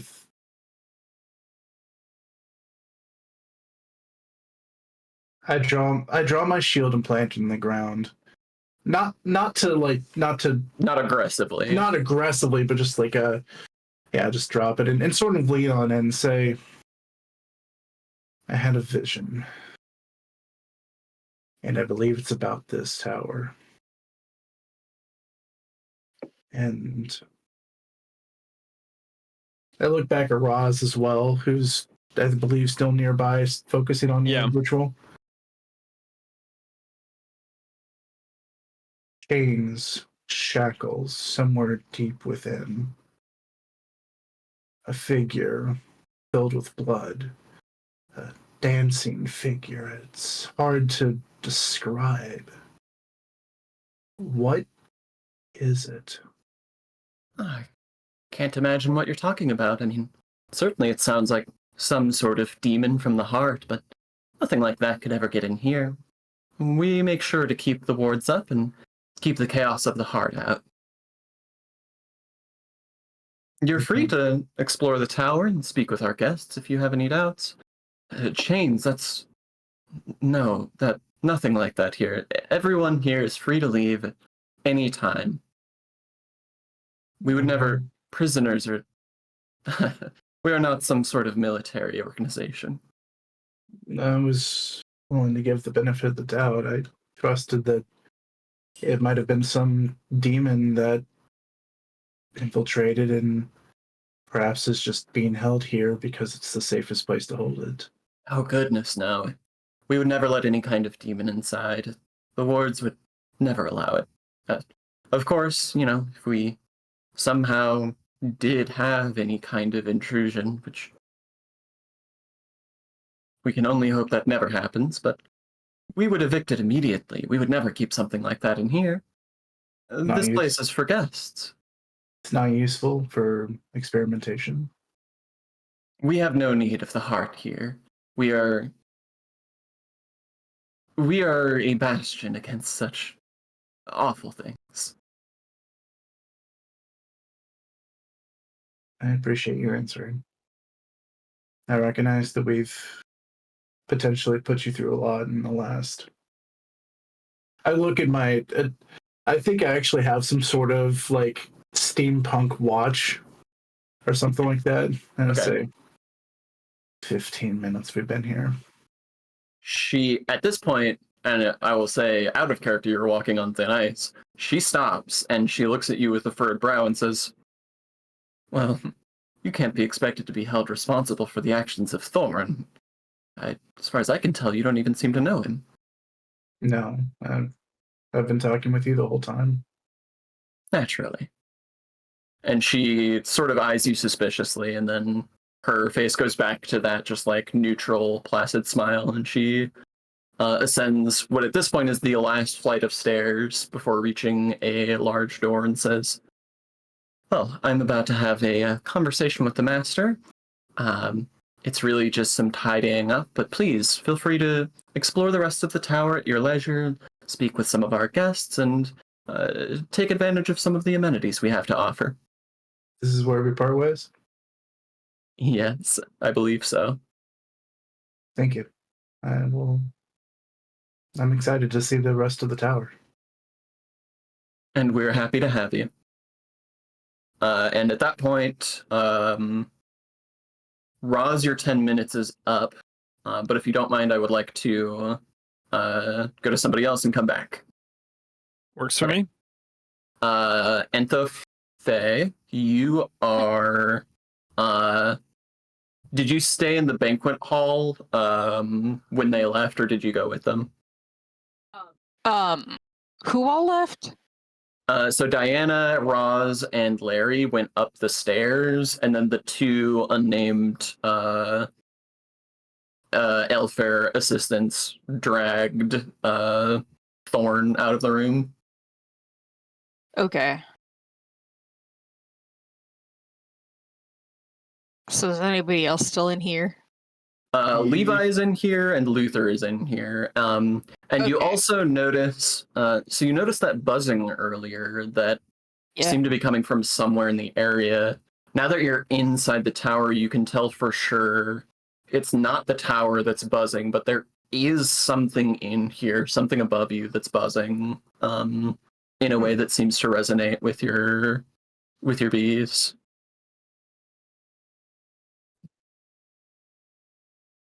Hey, Levi. Again, so sorry about all of that. Yeah, apologies. What's on the floors above? He takes a deep breath and takes another bite, and he's starting to calm down. He says, "It's mostly the residential areas, it's places for guests like us to stay. There's a couple of recreational quarters and stuff like that, but yeah, it's mostly rooms for the guests." Oh, okay. Cool. So I would be free to... Am I free to explore, I assume? I mean, That'll I'm not sound your like boss. Yeah, no, we can wander around wherever. I mean, There's a whole wide world up there, you know what I mean? I'm sure go check out the recreation halls or whatever you want to do. I'm sure there's something for you here. Well, if that's the Okay, case, buddy, thanks. do you know where they took Thorn? His face darkens again. He says, "Yeah, they took Thorn out of here. He was real upset. I'm sure he'll be fine. Give him some time to sort of cool off. I don't know what all that was about." And he sort of, his eyes almost like glaze over, and then he stands up and he says, "Well, I'm off to hit the showers, but it's been a real pleasure meeting y'all. I hope you stick around." Yeah, thanks. Pleasure's I'm gonna take a mine. look around, I think. I look at Anthifi and I was like, yep, that's... We gotta figure out whatever's warding this place. Something's weird here. Yeah, the hive's telling me something's weird here. You know? And I mean, you know, there's I kind of a like- creepy vibe coming off of it in general. I just say, But- I just go, you don't say, and I like literally shake some of the blood off of my hand. Yeah, well, as far as I'm concerned, you put that there. That was an unprovoked attack. Well, But I agree. Something's off. I hear buzzing, and I'm gonna follow it, see if I can find the source. I go, it's either something in here or tinnitus. I can never tell. I got a slight buzzing too. You do? Yeah, right here. I mean, Doesn't- did you get a good punch to the head? Because that can do that sometimes. Like 3 weeks ago, You know, the yeah. ringing in your ears. 3 weeks ago, and I mean, I was more referring to the fist fight you were in seconds ago, but you know, either way. You want to come check it out with me? Certainly. Yeah, and we can, if you want to take lead, I'll be trailing Yeah. behind. Okay. Yeah, can I just kind of head in the direction of the buzzing? Absolutely. So you go up a flight of stairs, and it still feels like it's a little bit above you. Another floor up, and it seems to be drawing you down one of these hallways. And you find yourself facing a closed door, and the buzzing feels so close, so present behind you. This isn't like a central or significant room. Like, this appears to just be one of the hotel rooms. Okay.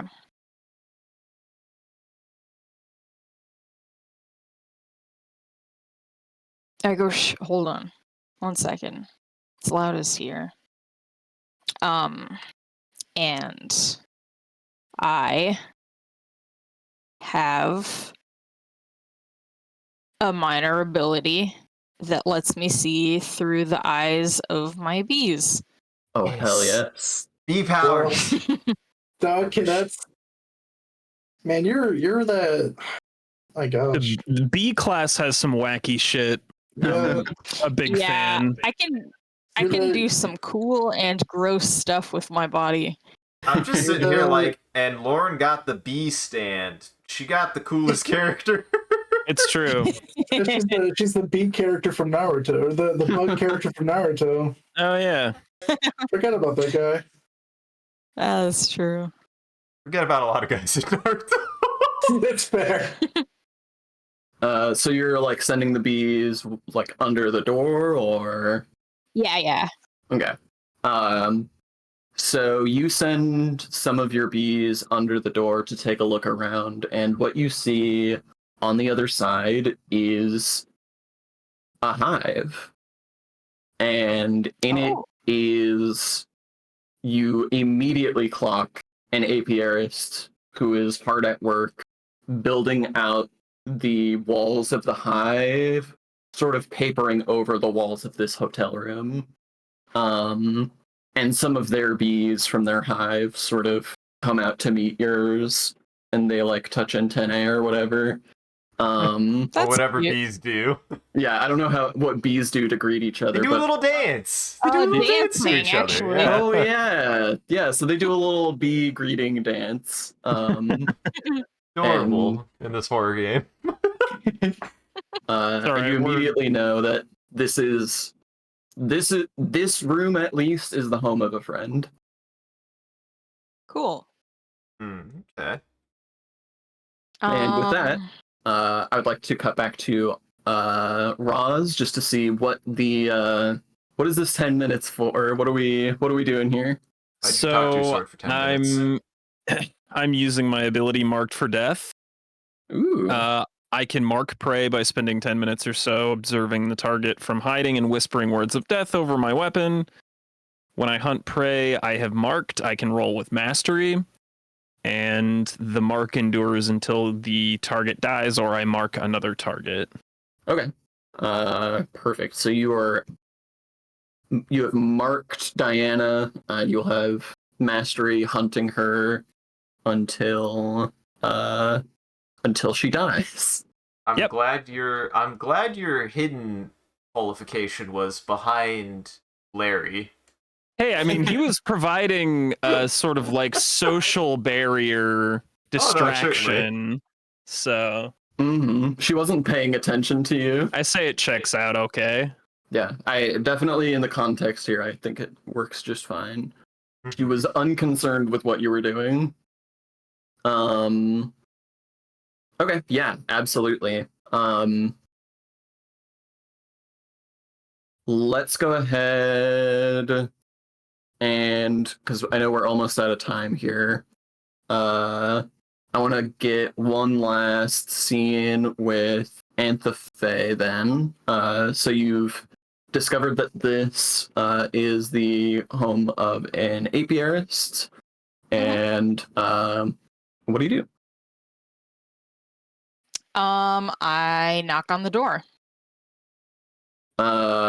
The apiarist, if you've still got your bees on the other side, you see the apiarist stop papering over the walls and look over and just smile and calmly go over and open the door. And is there like a way that your apiarist like or group sort of greets each other, or just like casual hello? I mean, it would be amazing if you I'm gonna also say did a dance. we do a little dance. Excellent. Yes. I'm gonna Yeah. say there's a little series of steps we do. I will say, of the things I've seen, I've definitely never seen that before. I do just kind of watch a little bemused. Yeah, so the apiarists are pretty rare, so yeah, you definitely haven't seen this dance. And so the two of you dance in greeting, and then this apiarist says, I didn't expect to see another member of the hive here. What brings you here? Neither did I. Are you okay? Yes, as okay as one can be in a place like this. I've done my best to ward my domicile from the harmful auras of this place, but it is an active effort, as I'm sure you've already realized. Do you know the source of this harmful aura? I've experienced some of the side effects of it myself. But I just got here. And Luther, you have no clue what they're talking about. Like, you, other than whatever deductions you've made about the behavior of people here, you haven't felt anything. Yes, I just feel say. fine. You saw me barf. Yeah, you saw all I say is she Anthe barfed. barf. But yeah, other than Anthe barfing, like, you feel good here, actually. It's comfortable. Okay. And the apiarist says, well, that's actually why I'm here. It's serendipitous that you found me like this, actually. I'm trying to investigate the master, as they refer to them. There is a power source at the highest level of this tower that I believe is responsible for the way that this tower operates, but Well, I find the effects most intriguing, especially the way that it's able to ward off the heart this way. Would you be open to a little bit of danger? Sure. I just chuckle. I just For you chuckle. like danger? I still haven't gotten the blood off my hand. Well, I'm sure you'll be most helpful. I'm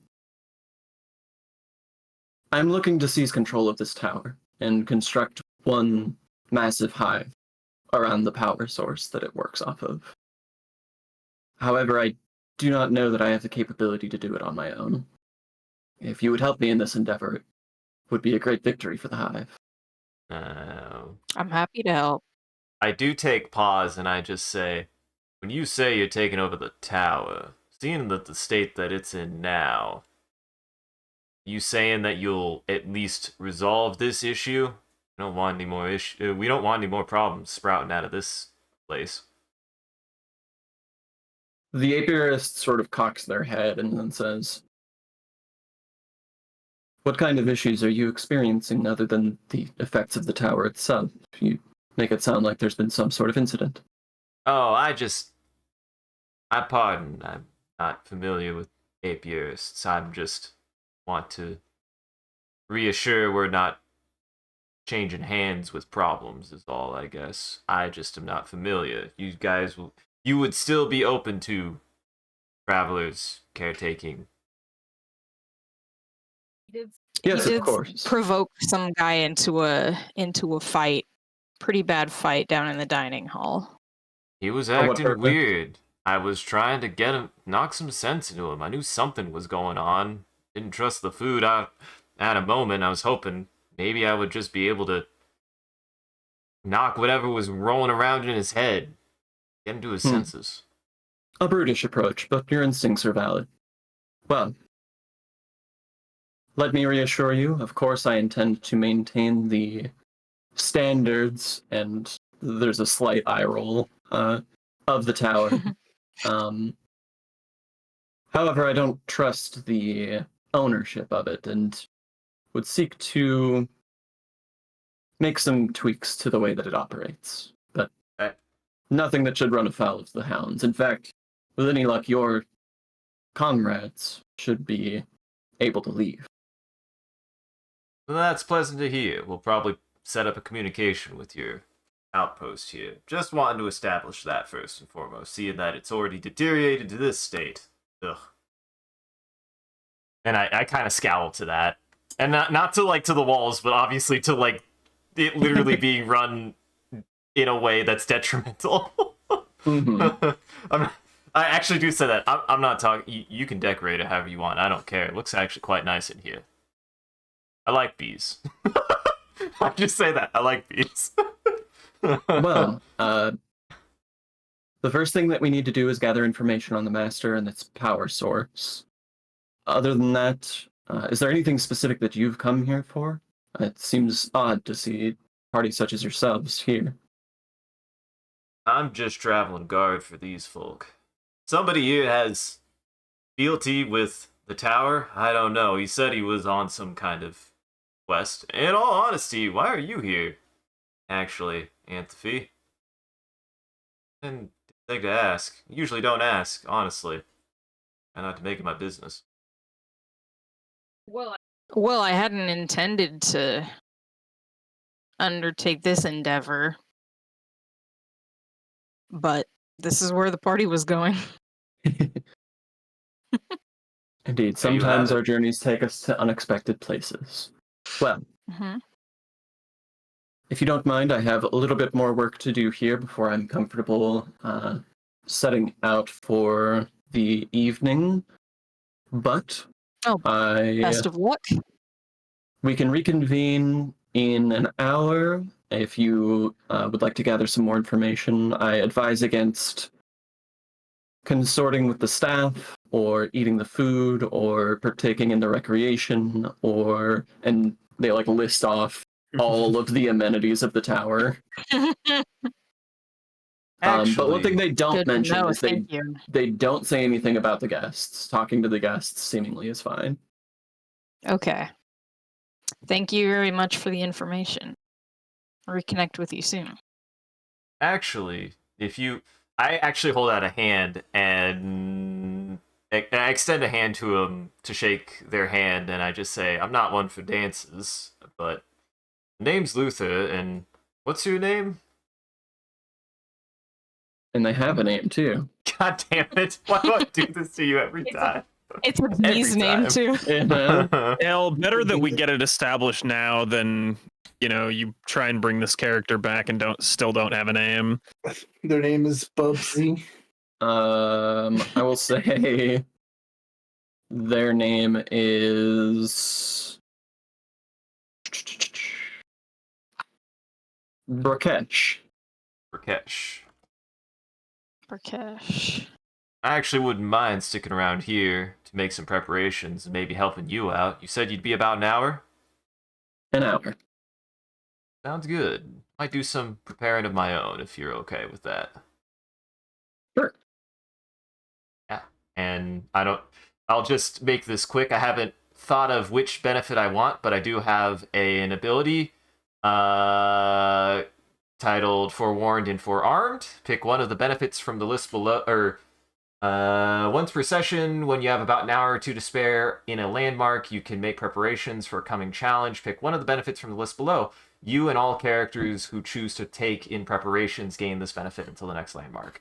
And there's 5, and I'll hash that out if we're near the end. I'll just determine that between sessions, I think. Okay. I just don't know which one I want yet. Sort that out between the sessions. I think that's a good stopping point here. Unless anybody has a last thing they want to do real quick.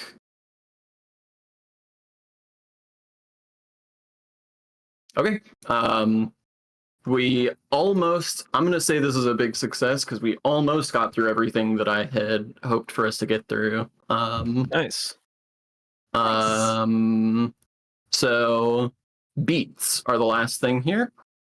So your beats are the story beats that you want to see your character do in the next session. If you completed any of your active beats this session, you can mark it off and take an advancement, an equivalent advancement. So if it was a minor beat, you get a minor advancement from your class. And then you replace any beat that you completed with a new one, and then if you want to replace any of your beats that you didn't complete, you can do that as well. I will say is just like some very quick housekeeping. Jackson, I know we didn't quite get to one or both of your beats.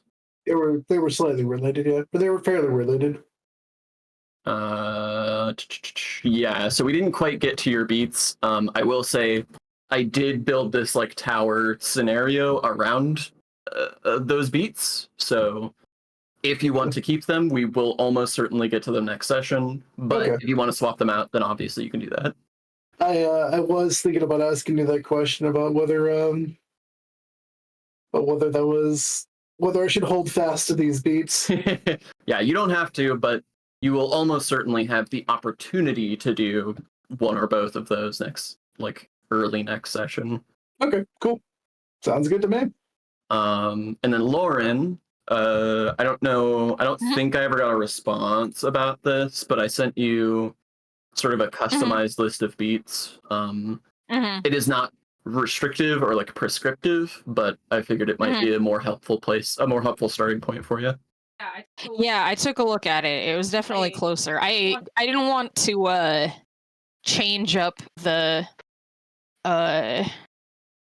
plans for that on you two last minute, and I've been super busy with work this week, so I decided to just go with the 2 that we originally talked about. Okay, yeah. But you should. And I think one of those is in progress, but I wouldn't say it's done.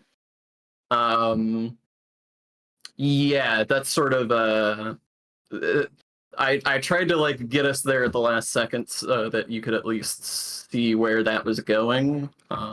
So Yeah. and much like with Jackson, if you want to keep that one, you're Mhm. gonna have the opportunity to do it basically immediately starting next session. Cool. But you don't have to keep it.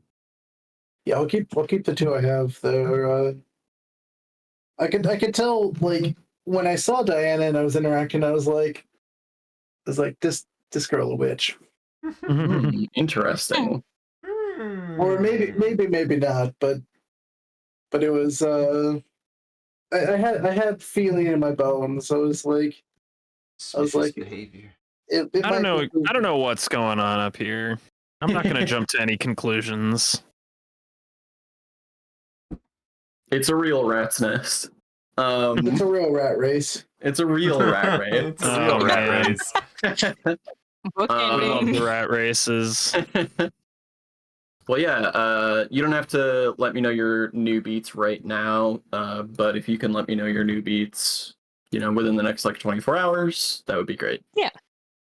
John, I do. don't know how heavily you want me to allude to the events that led me to seek forbidden knowledge or to achieve an impossible task.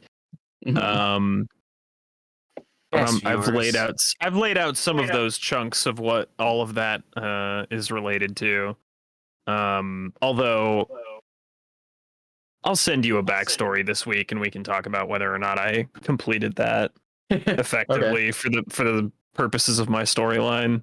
But I did find a helpful text, so Yeah. And boom. established a connection. Yeah. You did it. Yeah. That's what We completed the that task. I think mining lights are. I deliberated on putting what I accidentally put in there because I was like, wait, I thought I needed 3 beats. That's why I was like, what? I thought about putting that back, but we're literally at a tower. I think if there's no period that would be have to at least have this on dock is to kick someone off a tall structure. They really deserved it. So I gotta make sure they deserve it. That's excellent. I'm so glad That's that you have very that good. option. I'm looking forward to that. Mm-hmm. Hey, but that's if I can. You, sir, you're not supposed to be up there. Well, yeah, that's it. That's it for me. The boy is grumpy. Look at him. Okay. Well, do you want to end the stream? Yeah, I'm good. I'm good if everybody else is. I can start wrapping this up. Yeah, I mean, it's kind of your call when that happens. So Well, Mhm. Yeah, I can't do your outro for you. I hope everybody enjoyed this out there. I know we were very focused on. That's the thing is we were very focused on the storytelling but I was I keeping hope, up reading chat, and there wasn't a lot Yeah. of general chatter. So and we everyone had, was just engrossed with all the great storytelling, probably. I hope. Yeah. Yeah, that was a lot of fun. I will say we've been trying to make. We've got a new. We got a bunch of people here. And if anybody who's lurking in chat, if you want to participate, you can. We've been making a image at the end of every stream as a being redeemed for free for everyone in chat, where we all make a picture together. So I'm gonna open that up, and if people want to give me a couple phrases, chat, you can participate too on a image that we can generate that we can show at the end of the stream. I would be down for that. So, anybody got any ideas? Anything Let's, to stew the pot? I'm trying to think of like any words, any key phrases that are Well, it has to be representative of what we did today. Well, corn purse definitely has to be in there. Oh yeah. Totally. Okay. Corn burst, yeah. Corn bursts. Talking to swords and bees.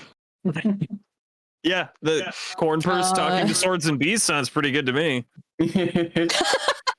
Finding a corn purse and talking to swords and bees. Anything else, Jackson, Sean? Anybody else in chat? The top Gundam, third of Jackson's head.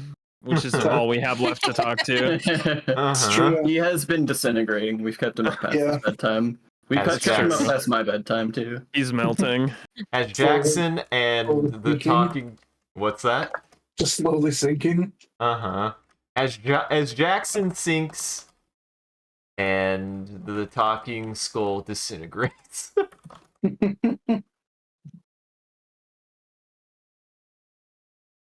I can do it. Disintegrate. I can do it. I can do it. It's a big word. It's a Okay. big word. And you're a big boy. I am a Yeah. big boy. Well, I'll let that cook. But yeah. Stick around for that, everyone. We show the image at the very end, as well as do a bit of a closing bit. We do raid after streams, so that way the vampires in our chat can keep watching. Just everybody else out there, go lock your doors and windows because it's almost lunchtime for vampires. And thanks for joining, everybody. I hope you guys enjoyed this. It was super fun. I had a great time, Sean. I'm glad we could arrange this, and I look forward to the next time we can do it. So, if you're able to join the live show, thank you for stopping by and chatting and watching. If you're watching this in the future, thank you for taking the time to going back and rewatching the VOD. We appreciate it. If you're out there and you enjoyed this and you want to see more of what we're up to, I recommend scrolling down below and following or clicking any of the links. There's a link to an Instagram, a Facebook, a Twitter, and a Discord. We post when we go live on any one of those platforms, as well as anything else that we're up to, and just generally, you can come hang out with the rest of the community there. It's a good time on the Discord. You, sir, I'm trying to end the stream. People listen.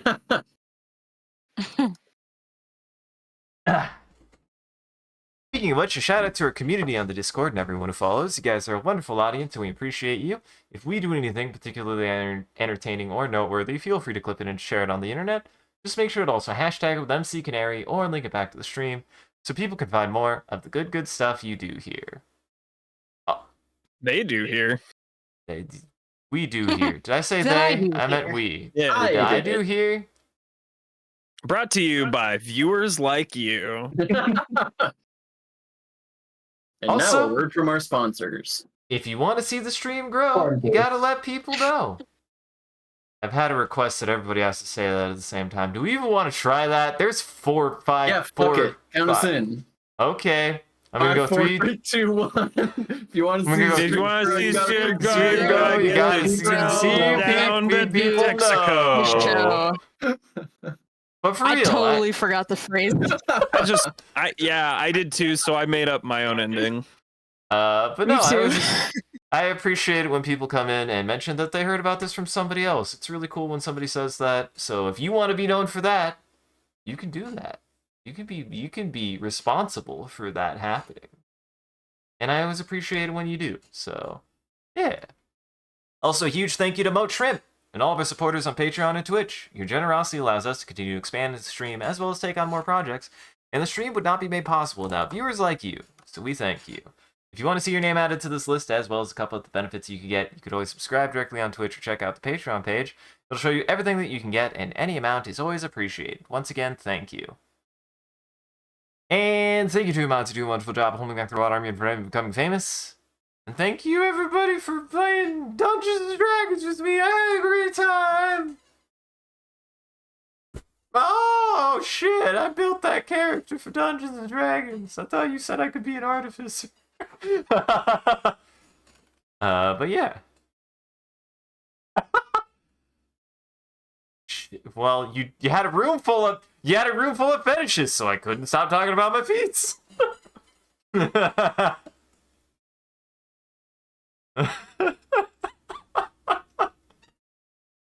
Well, anybody have any housekeeping?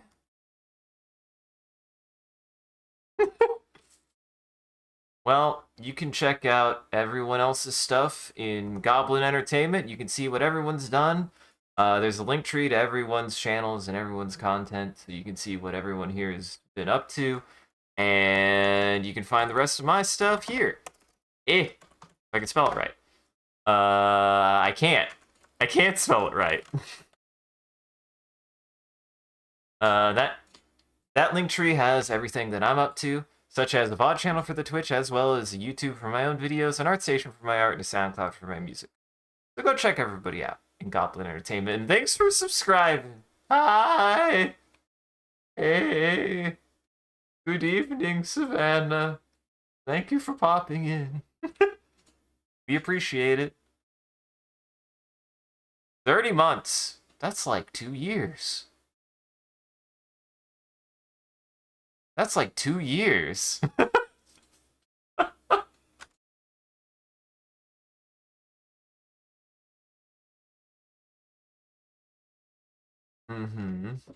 Well, I think on that note, looking through who's live right now, I think we should actually head over to Brad Vickers.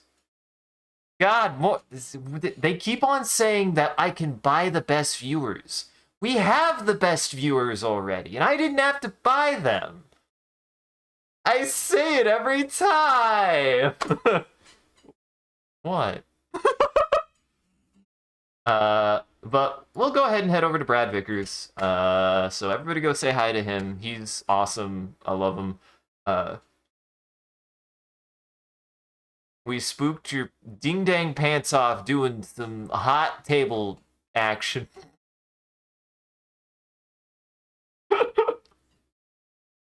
Shut up. Wait. No. Wait. You mean when I...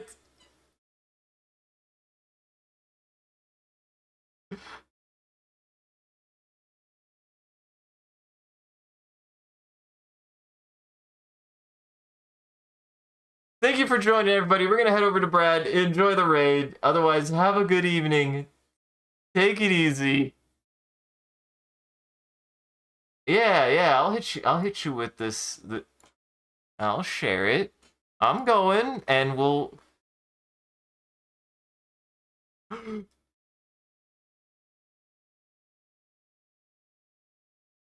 Yeah. Probably. Look at it. This is exactly what it was like.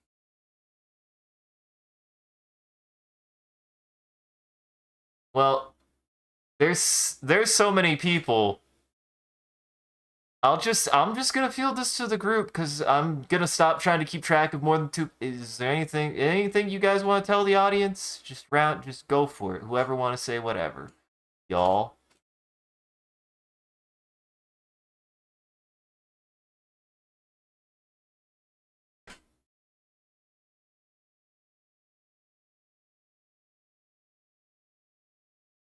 As long as I can be the guy who's sitting underneath with a sword.